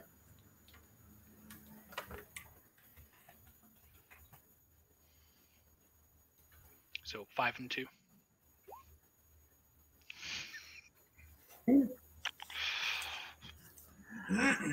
Oh, fuck you, man. You and your 5, me and my 2s. Do you want... No, that's not the thing that's a ooh, it's the messy critical I part. know. Do you want to spend a willpower to reroll up to 3 of your die? Can I reroll 1 red, 2 white? Nope. Nope. Can I reroll 2 red? No. No, cannot reroll hunger die. Can you get a devil's bargain? But if I spend willpower, can I erase the messy crit? That's why I'm. So you can reroll any 3. Like we normally, when we think we're rerolling 3, you can reroll. You're rerolling your lowest 3, but theoretically, you can reroll any 3, including your successes. Okay. So I would just be rerolling the 1 red? No. You can't reroll hunger die. Okay. But a crit is caused by 2 10s. Oh, okay, I see. So you could theoretically, if you wanted to just get rid of the crit, you could reroll. I could reroll 3 and hope that I don't roll another 0. Yeah. Okay. You want me to roll it? No, I'm just saying, like, oh. Are you gonna reroll the 3? Okay. Yeah, let's try it. So before you do that, which 3 are you rerolling? The 10, the 1, and the 1? Yeah, the 10, the 1, and the 1. Okay. Or the 10, the 2, the 2, and it don't matter. The 10 and 2 of the 3 that failed. Okay. Nope, failed. Messy crit. There it goes. So one of us rolls like shit, the other rolls like hot shit. So Vic, you come over looking to grab this, to make some noise, to not really make a scene per se. But as you grab the side of the dumpster and start to lift, all you can think about is this girl who maybe she wasn't as innocent, but she was more innocent than most of the other kindred that you've ever met. She certainly didn't deserve the end that she got. And thinking of all of the raft of shit that she went through before her untimely demise, and you grab that dumpster, and with just a roar, you pitch that motherfucker to the side, and it goes straight through one of the walls and just crushes the building. Just starts to collapse in on itself.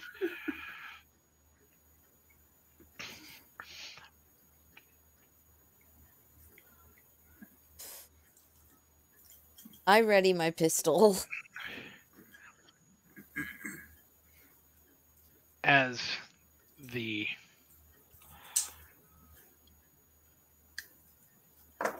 dust settles, Get down. Get in. you hear a voice from above you. And says, I was hoping you two would show up. Well, Merry fucking Christmas, asshole. When you look up, Suck my nuts, officer asshole. No, it's suck my butt, officer asshole. No, this is suck my nuts. Oh, okay. We're making it personal. when you look up, you see him. His features are still the same sharp features that you remember. He's wearing a trench coat with one arm pulled up. But he is literally standing on the side of the building like he's Spider-Man.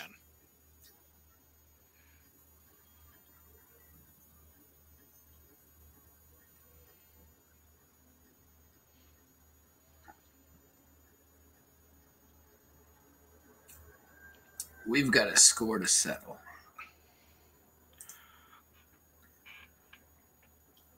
He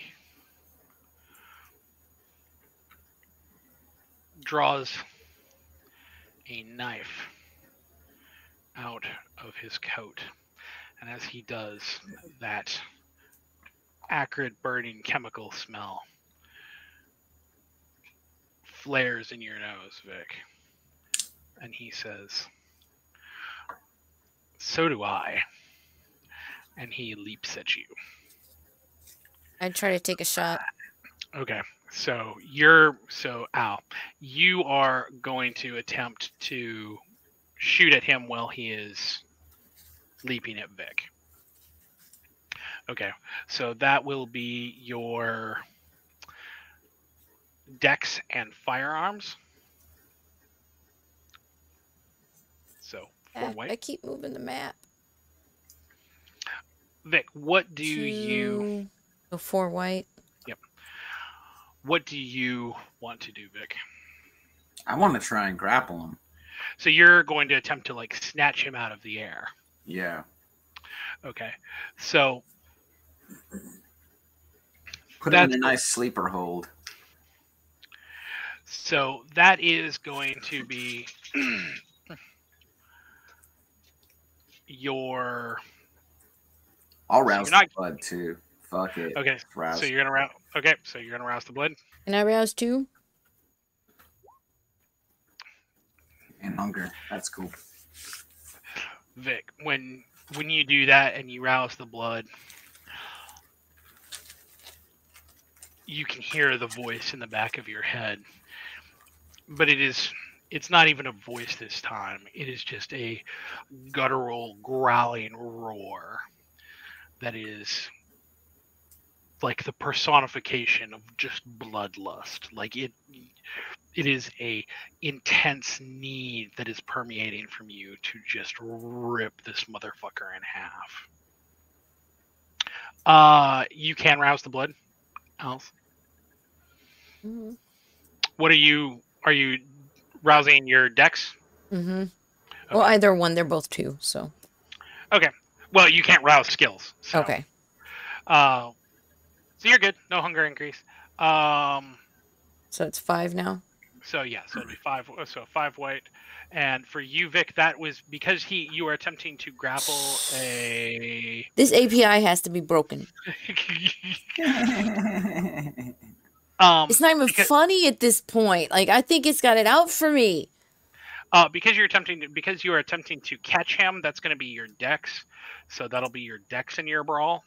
Okay. So that's going to be, and because you're not grappling him yet, so that bonus doesn't count. So because you're attempting to catch him, so that's going to be 5 and 3. Do you want to, Al? Do you want to re-roll? Yeah, I suppose this is what I've been saving up my willpower for. Okay. So. Okay. Roll 3 white. Okay.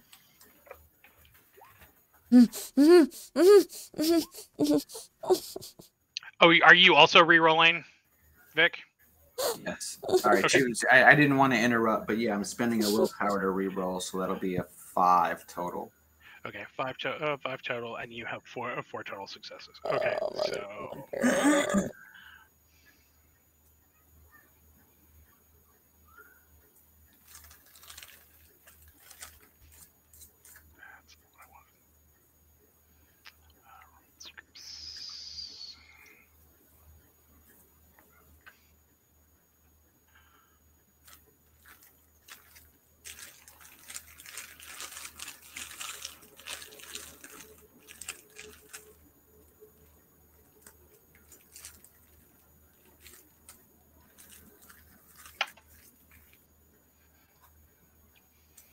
Okay, so here is what happens.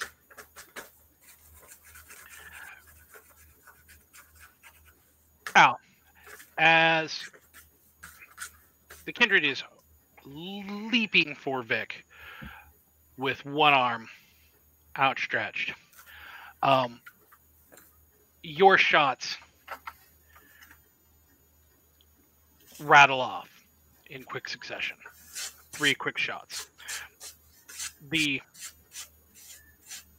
first one hits him just behind the leg as he is leaping, causing him to kind of wobble as he goes through. Mm-hmm. The other 2 shots actually hit him roughly just below and just between the ribs, which kind of caused him to spin a little bit as he's going through the air. So he kind of looks like a wobbly football because of your shots.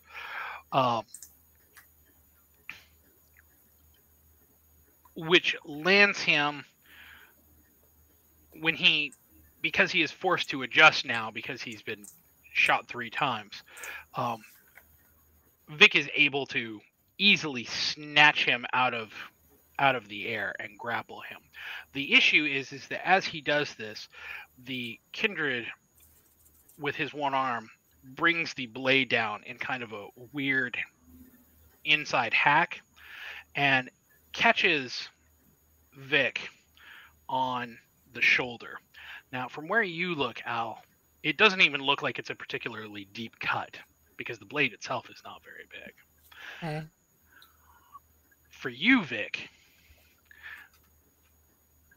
you need to roll.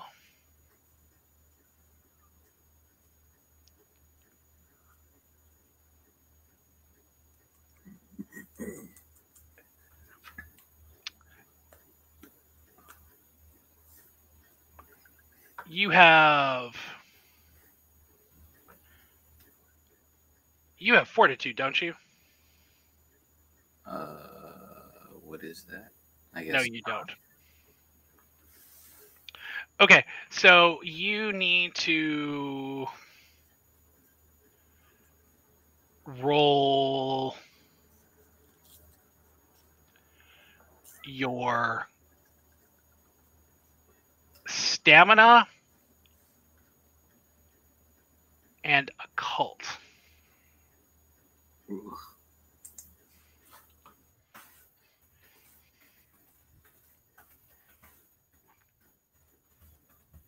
Wish this was my roll. Can I not help? No, because this is a resistance roll. Oh, it's resistance. I can't re-roll any of that either. So. I mean, you could re-roll the white, but I don't know why you would want to. No, that was a success. Mm-hmm. I mean, you could roll for the crit, I guess. No.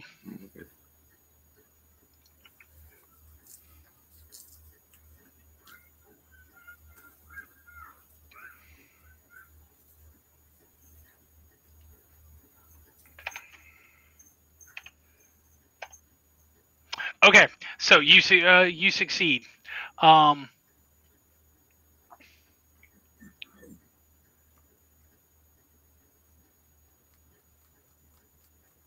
If vampire attack takes aggravated from this poison.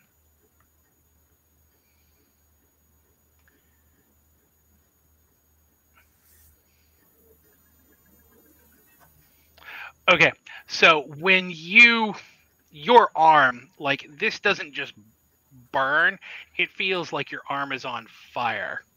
That entire, like, all the way down, like, it's just immediate. It goes all the way down your fingers. It goes into feels like it's starting to go down your chest. It is a burning, numbing sensation. You take a single point of superficial damage. Actually, it's 2 points, excuse me. But even though your arm is intensely numb now, he's now standing right in front of you, and you have a solid grab on him. So, what are you going to do? Does he still have the knife in his hand? Yes, in his one arm. I'm going to try and take that knife out of his hand and stab his ass with it. See how he likes it. Okay, so you're going to attempt to disarm him. Yes. Okay. Al, what are you going to do?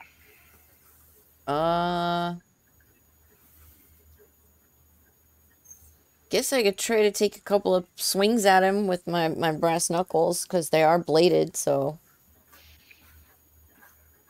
So what you're going to do is you're going to attempt to run up while Vic is grappling with him. I mean, I would have had... Wait a minute. I only took 3 shots. Yep. Oh. At this point, sound is no longer an issue, because if anybody has heard anything, they heard the fucking dumpster go through the building. I'm trying to put one in his head. You want this motherfucker dead, Vic, or are we just, trying to incapacitate him? I don't have any reason for him to be alive. I'll try to put a bullet in his head. Okay, so that is a called shot.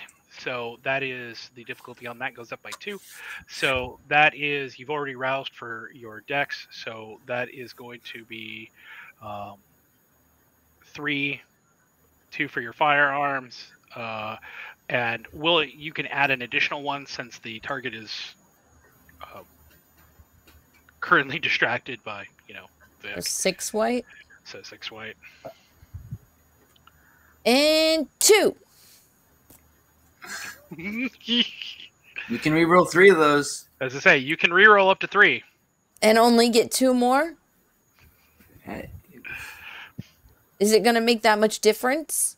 If you roll a 0, that's a crit. That is true.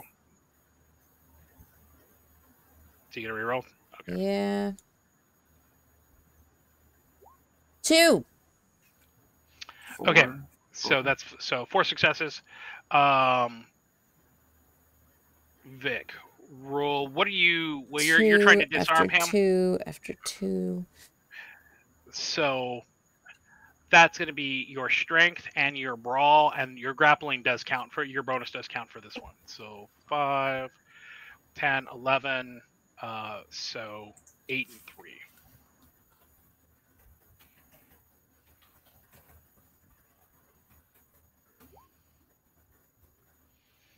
Ugh. I think I'm going to re-roll 3 of those. Okay. You have 1 last willpower now. All right. So that re-roll was worth it. 6 successes.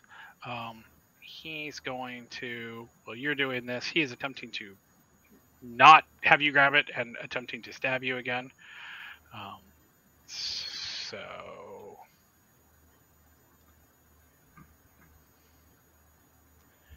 and he will reroll 3. He'll burn willpower. Oh. All right, so here is what happens. Vic, he goes to try to shank you, and you basically just grab onto his arm and kind of almost ragdoll him,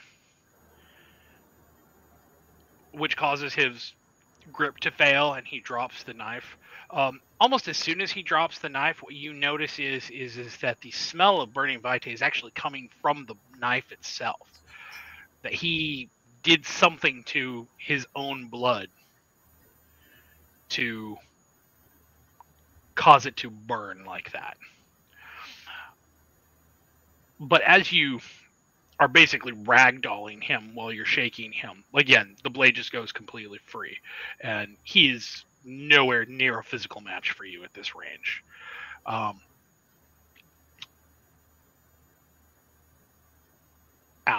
when you shoot, you don't catch him in the brain. It's not a kill. The shots, however, do basically go into his shoulder and into his neck. So he is, aside from being disarmed, he is now also suffering. Now he's been shot multiple times.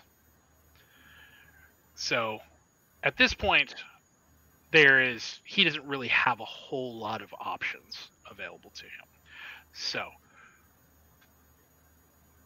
he's not dead. He is injured. Vic, your arm is still just throbbing. Curb stomp him. So what are you guys gonna do now? I'm gonna finish him off. I have no plans to let him live at all whatsoever. I'm either gonna snap his neck while I've got him grappled, or I'm gonna reach for the knife. Okay, so the Vic, 2 parts. Yeah, so two separate actions. Vic, what are you gonna do? What is your plan? What exactly is your intent? First plan is to snap his neck. So you know that won't kill him. No, that won't, definitely. But that'll definitely make it to where he can't use the rest of his body, so we can definitely do away with him. That's fair. So when you say you're gonna snap his neck, are you planning to just basically grab his head and just try to wrench it to the side real hard, or are you how are you planning on what is the just a twist, kind of the head neck twist, like they do in the movies? Yeah, just kind of. Okay, so that's just that again. Reroll. That's the same for your previous strength and grapple. Okay. Al, when you go to pick it up, what are you? Is there a rag or anything on the ground, or could I just say I have a handkerchief in my back pocket? I would say that you probably have bar rag. Yeah, something like that. I would say you having a bar towel on you is not an uncommon thing. So yeah, I don't want to touch it with my skin, but if I can use the towel to pick it up and handle it. So when you pick it up, it doesn't feel like it's any sort of special knife or anything like that. It's just your average hunting knife. You could probably get it at any Walmart or whatever, except for the blade itself, which is coated in what looks like burned or carbonized blood. It looks like it's whatever would have been a congealed blood splatter on it. It's carbonized. It just doesn't look like it should even be viscous, but it is. And it smells. The closest thing I can tell you that it smells like is it smells like burnt caramel corn and blood.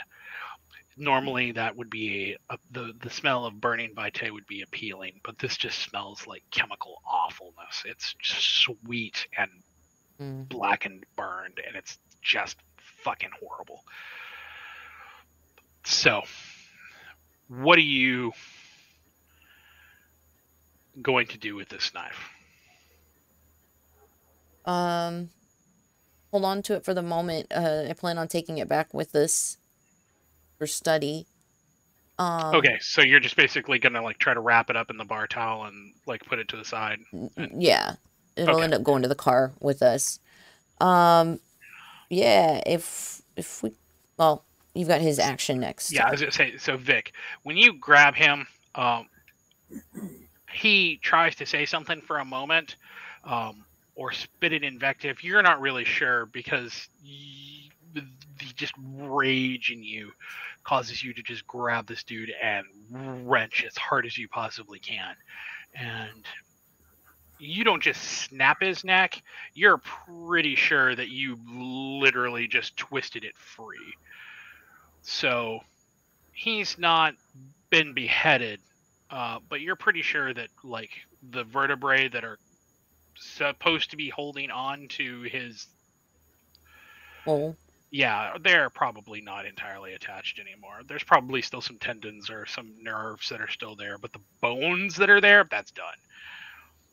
I say we take him and put him on the roof. Mission accomplished. So throw him in the trunk. I was kind of having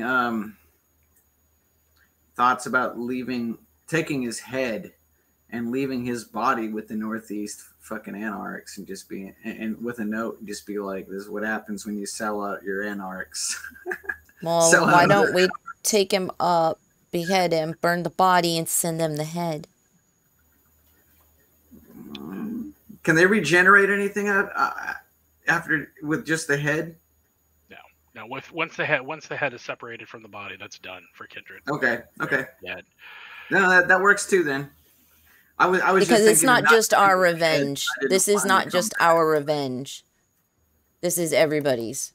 No, we take this back to everybody. Yeah. So just to clarify what your plan is, you're going to take him back to the club or the apartments and search his pockets for a cell phone first. So if he has any GPS, it gets left here, right here. He never left this location. He doesn't actually. When you search his pockets, there's a surprising lack of really anything. There's no notes. There's no books. There's no cell phones. There's not a wallet. There's nothing. There's not even any identifying information. Shove him in the trunk. All right. So, with him in the trunk now, what is your next step? I make sure I've grabbed the knife, and I say we head back to the apartments. So, the drive to the apartments is tense. You're driving. You have absconded with a kindred who you know has it out for you and who is in the trunk. You are driving through multiple territories full of kindred who you know would like nothing better than to do to you what you have done to this kindred. Mm-hmm. It is a tense and somewhat fraught drive until you finally manage to get on the freeway. You head through Fairmont. As you drive through Fairmont, it's difficult not to look out into the forest and remember the last time you were here, the company that you were in. It's hard not to think about the fact that well, what you have accomplished tonight feels very personal to you. What you were accomplishing here, even just a brief time period ago, was both personal and exceptionally important to many other kindred here in the city.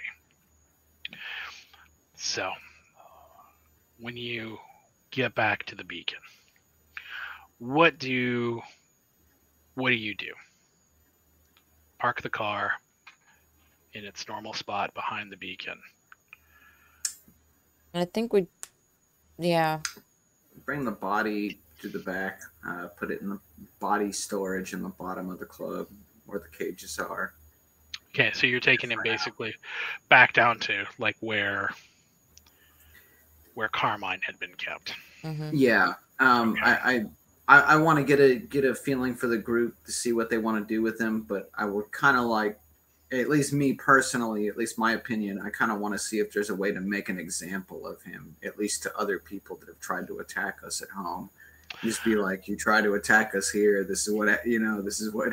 Well, if we had our way, we'd put his head on a pike out front, but that's kind of frowned upon these days. Right. Exactly. That's why I said I kind of want to talk to the group, see if there's anything kind of on the vampire equivalent of that doesn't actually break the masquerade.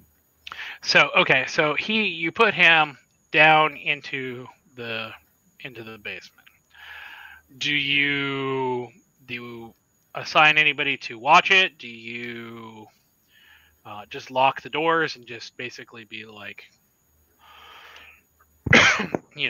nobody knows he's here, so nobody should know he's here? No, I just separate the head from the body so there's no coming back. Okay, if you do that, he's dead instantly. No, that's fine. That's fine. I'm not worried about him living. I'm just worried about like if there's a way to like these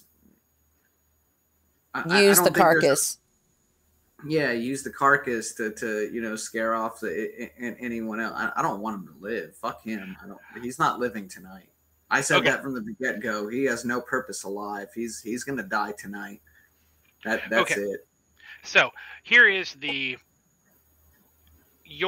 how are you going to separate his head from his body? I mean, I guess we're back at it. Use his own knife. No, because I want whatever's on his knife to be investigated, so we might be able to use whatever he used later.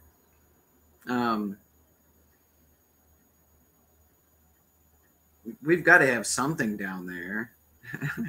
I mean, you've got a couple different options. If you're truly looking, if your entire purpose is just to decapitate him, then you're going to either need something sharp, or you're going to need something basically like a vice to hold onto his head while you try to pull it off. But if you're just looking to attempt to straight kill him, you of course always have the furnace. Have the what? The furnace. Remember? Oh, the furnace.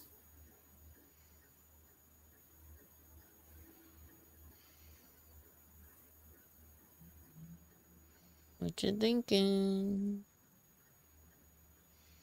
Yeah, I guess we could do the furnace. It don't matter. So, furnace. Yep.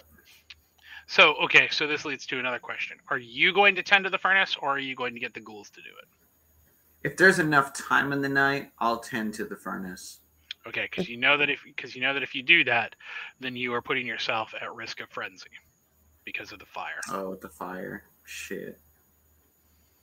Yeah, you can do it if you want to risk it. At the same time, but your hunger at this is point, quite high. When we parked the car, I probably would have sent a group text letting everybody know what was going on and where we were.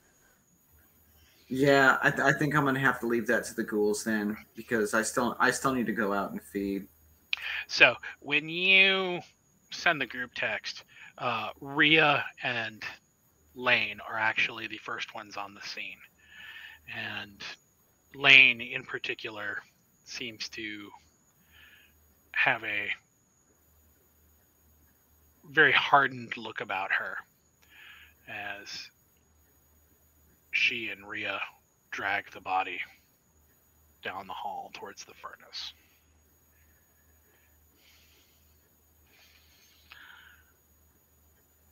So, what is your next?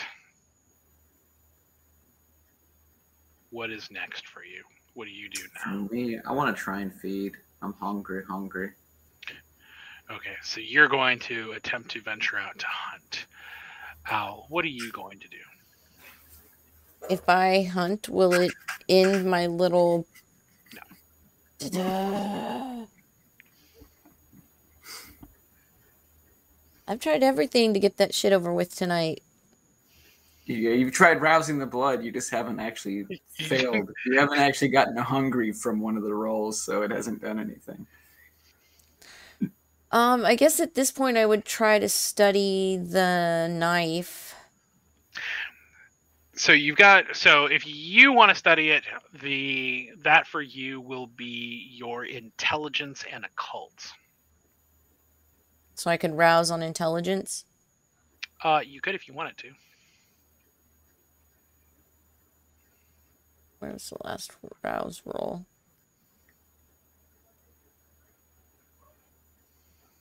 All these twos.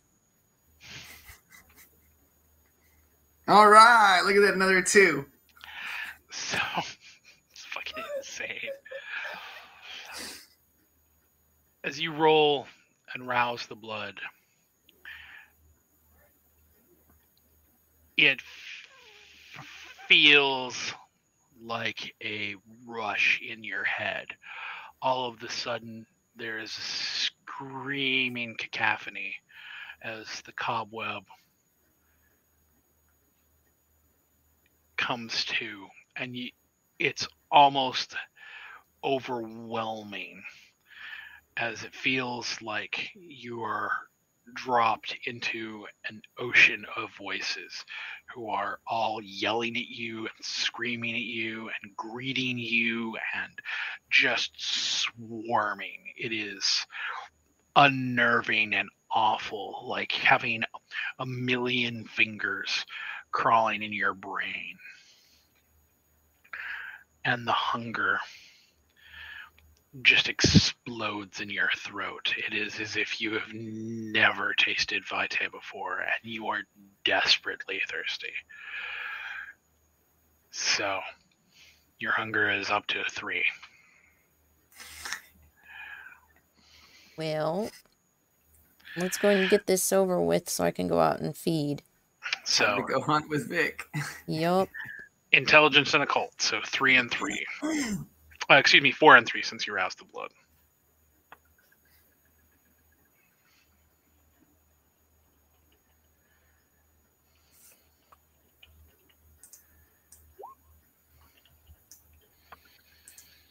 What?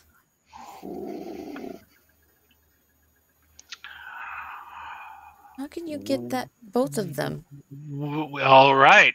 Well then. Well, remember, the beast doesn't really mean anything. The beast is false. So Oh, okay. No. That threw me off. So the reason why the beast comes up is because you got a 1 on your blood die. However, you did get the messy critical. So here is what happens.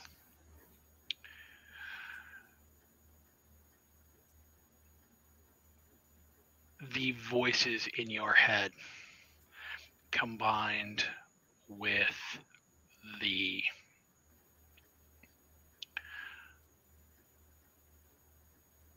screaming hunger in your throat as you pull the blade out and you are examining it. You smell that carbonized, horrible, acrid vitae smell.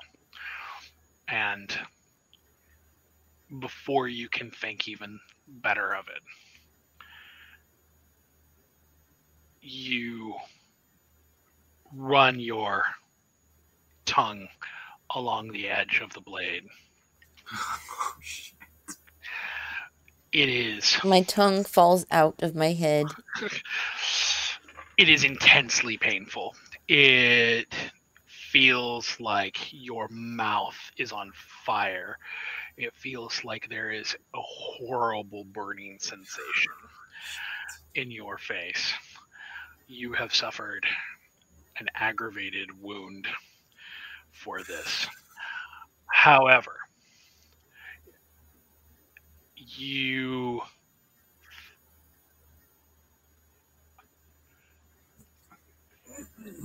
suddenly, the pain cuts through the voices. It cuts through every part of your brain. And you can see him. You can see this one-armed asshole. And you see exactly how he does this. You watch him as he closes his eyes. And he wills his vitae into something corrosive as he slashes his wrist and draws the blood across the blade. You can see it crystal clear in your brain. And you know, if you absolutely had to do this again, you think you could do it too. Absorbed his power.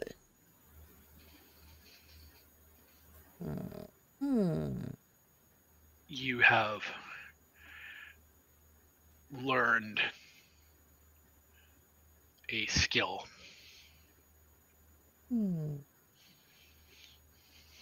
What that is?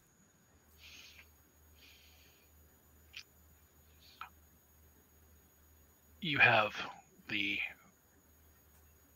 level 1 discipline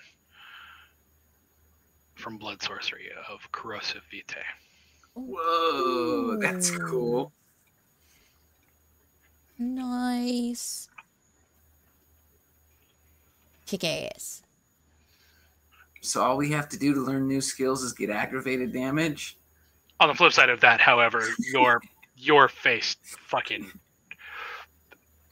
the pain from your tongue is starting to run out to your lips. This would be me on an episode of Hot Ones. No, babe. You remember when you were doing that pain reliever that you were injecting or like snorting through your nose? Oh, and it made you feel like you were giving birth through your head, through your nose. Oh, that shit. Yeah. No, I know what this feels like. It is. The pain is running through your mouth. It's running through behind your eyes. It is behind your face. Your lips feel both numb and on fire. Like there's a part of your brain that feels covetous of this new information that you have. There is a much larger part of the rest of you that says this is not in any way, shape, or form worth it for this amount of pain and suffering. This really hurts. So, well, you are suffering horribly. Vic, you wanted to go hunt. Are you waiting for Al to do this, or are you going to go by yourself? Yeah, if she's coming along, if she needs to hunt too, I can wait for her. That's not a problem. Or now that she needs to hunt too, rather.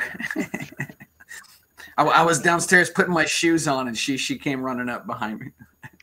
Now, you can, if you want, you can attempt to heal your aggravated wound, Al, but that requires 3 rouse checks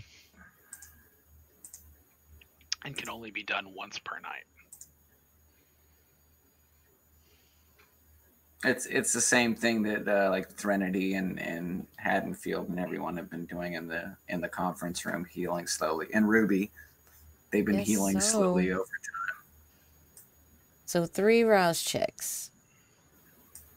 But that could force my hunger into... Could I not eat first and then... You could. Okay.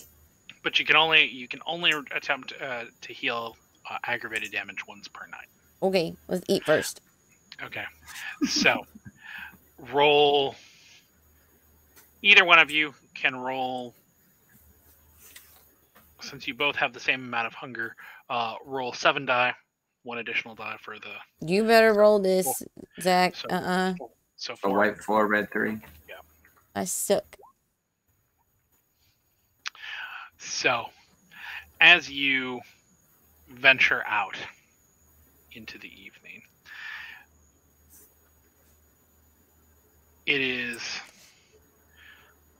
not far from the club that you find a full-on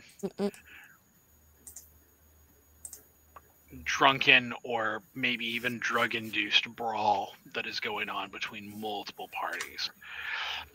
People are fighting, using pool cues, using baseball bats. It is a full-on melee behind a bar.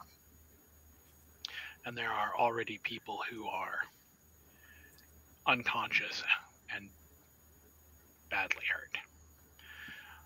It is not difficult in the fray, with nobody really paying attention to who is coming and who is going, for you to sneak up and make like you're pulling a couple people out, trying to take them to safety, when what you're actually doing is pulling them around the side of the building. Dinner to go. So,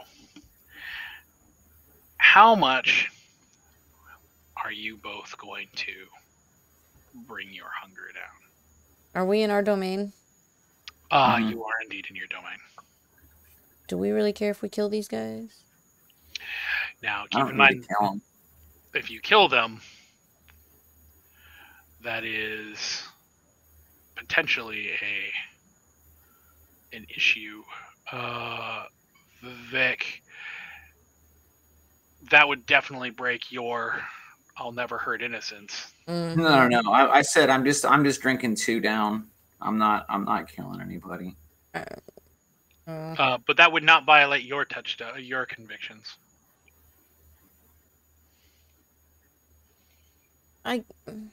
Three gets them to unconscious, or they would be unconscious, correct? You're at 3. Yeah, you're at 3. So you can only come. So unless you kill them, the max you can come down to is 1.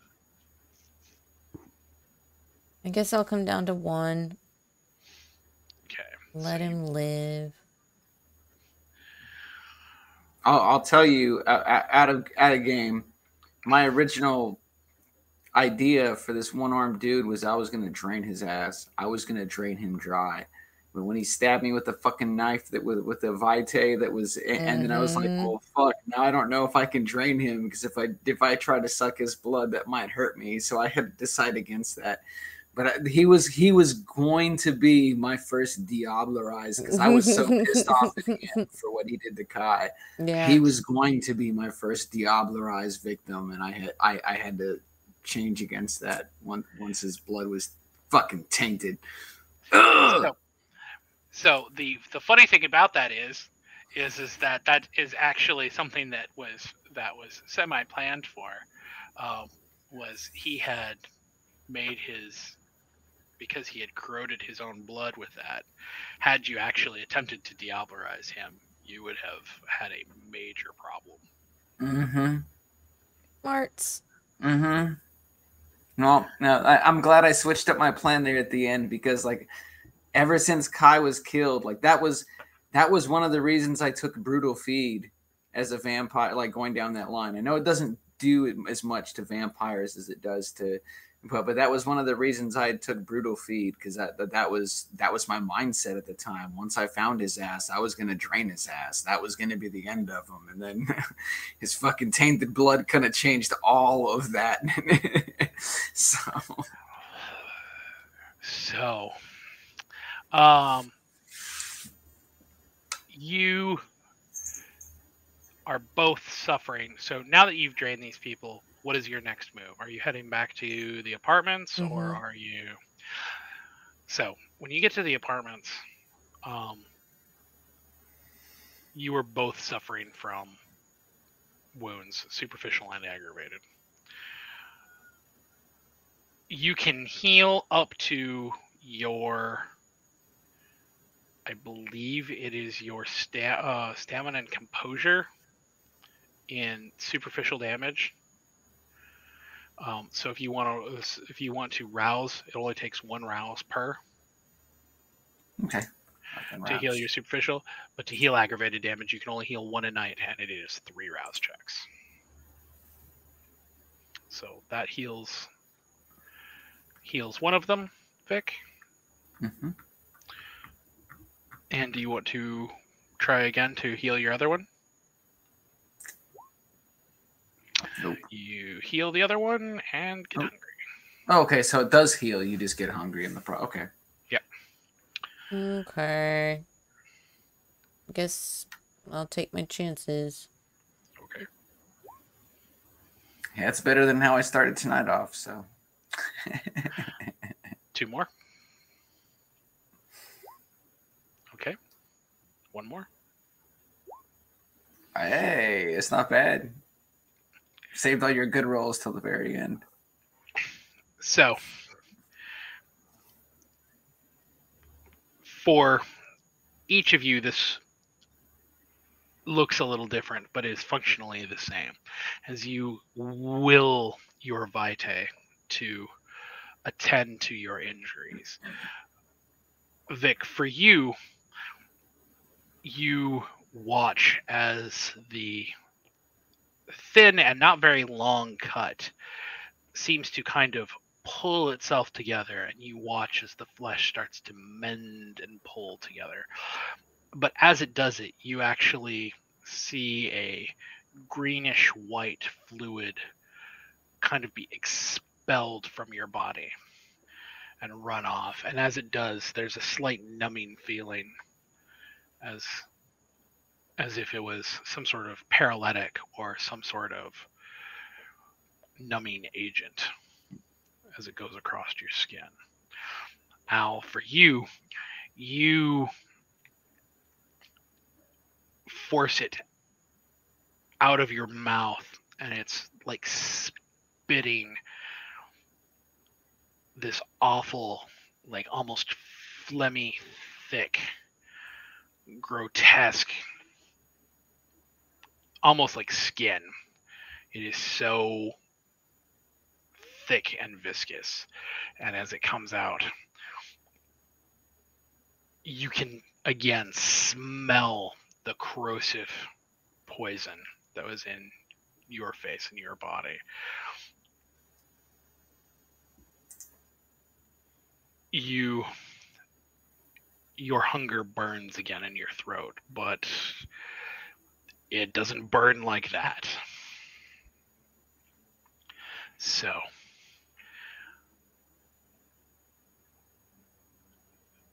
the sun is not far off. What are your final acts for the evening? Vic, what are you doing? I guess we went back up to the conference room, just checking in on Haddonfield and Threnody, making sure they're doing okay, and then probably headed to bed. Okay, yeah, Threnody is about the same as she was earlier in the night. Haddonfield is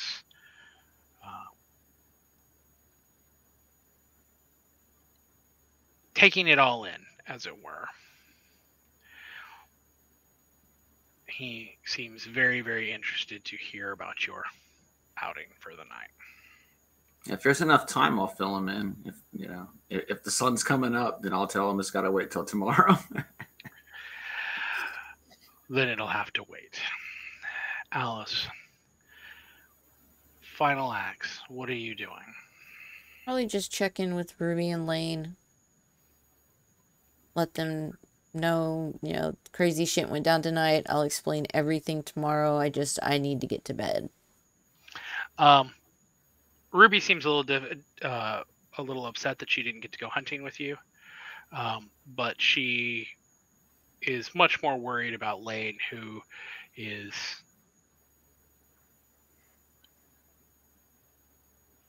seems like she is having a bit of a cathartic moment of her own, as she is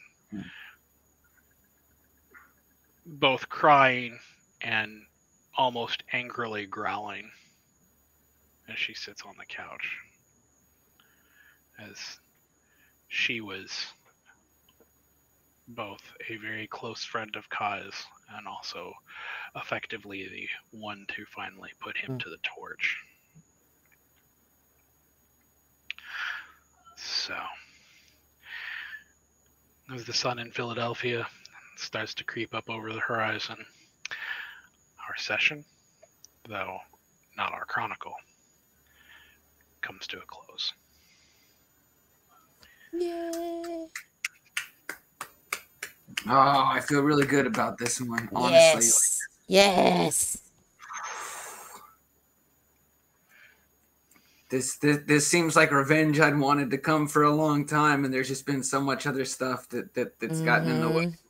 I'm able to like look into it, but I'm that, and just if we feel a little safer, like if this really was like the main person to be breaking into our fucking place all the goddamn time, now I feel a little safer about it. Yep. Well, and this also, while achieving some semblance of revenge, it also should make you feel if the Northeast Anarchs had not sold you out for petty bullshit, then perhaps Kai would still be alive. Yep. No, yeah, it definitely goes up the chain. So, with that said, our session, though not our chronicle, has ended for the night. XP has been awarded. Thank you, sir. Yeah, I think I need to lay down. My back is killing me. So, a good session, though. Damn it. No, this was a great session, especially being impromptu, like for not knowing we were going into vampire coming into the night. Yeah. This was great.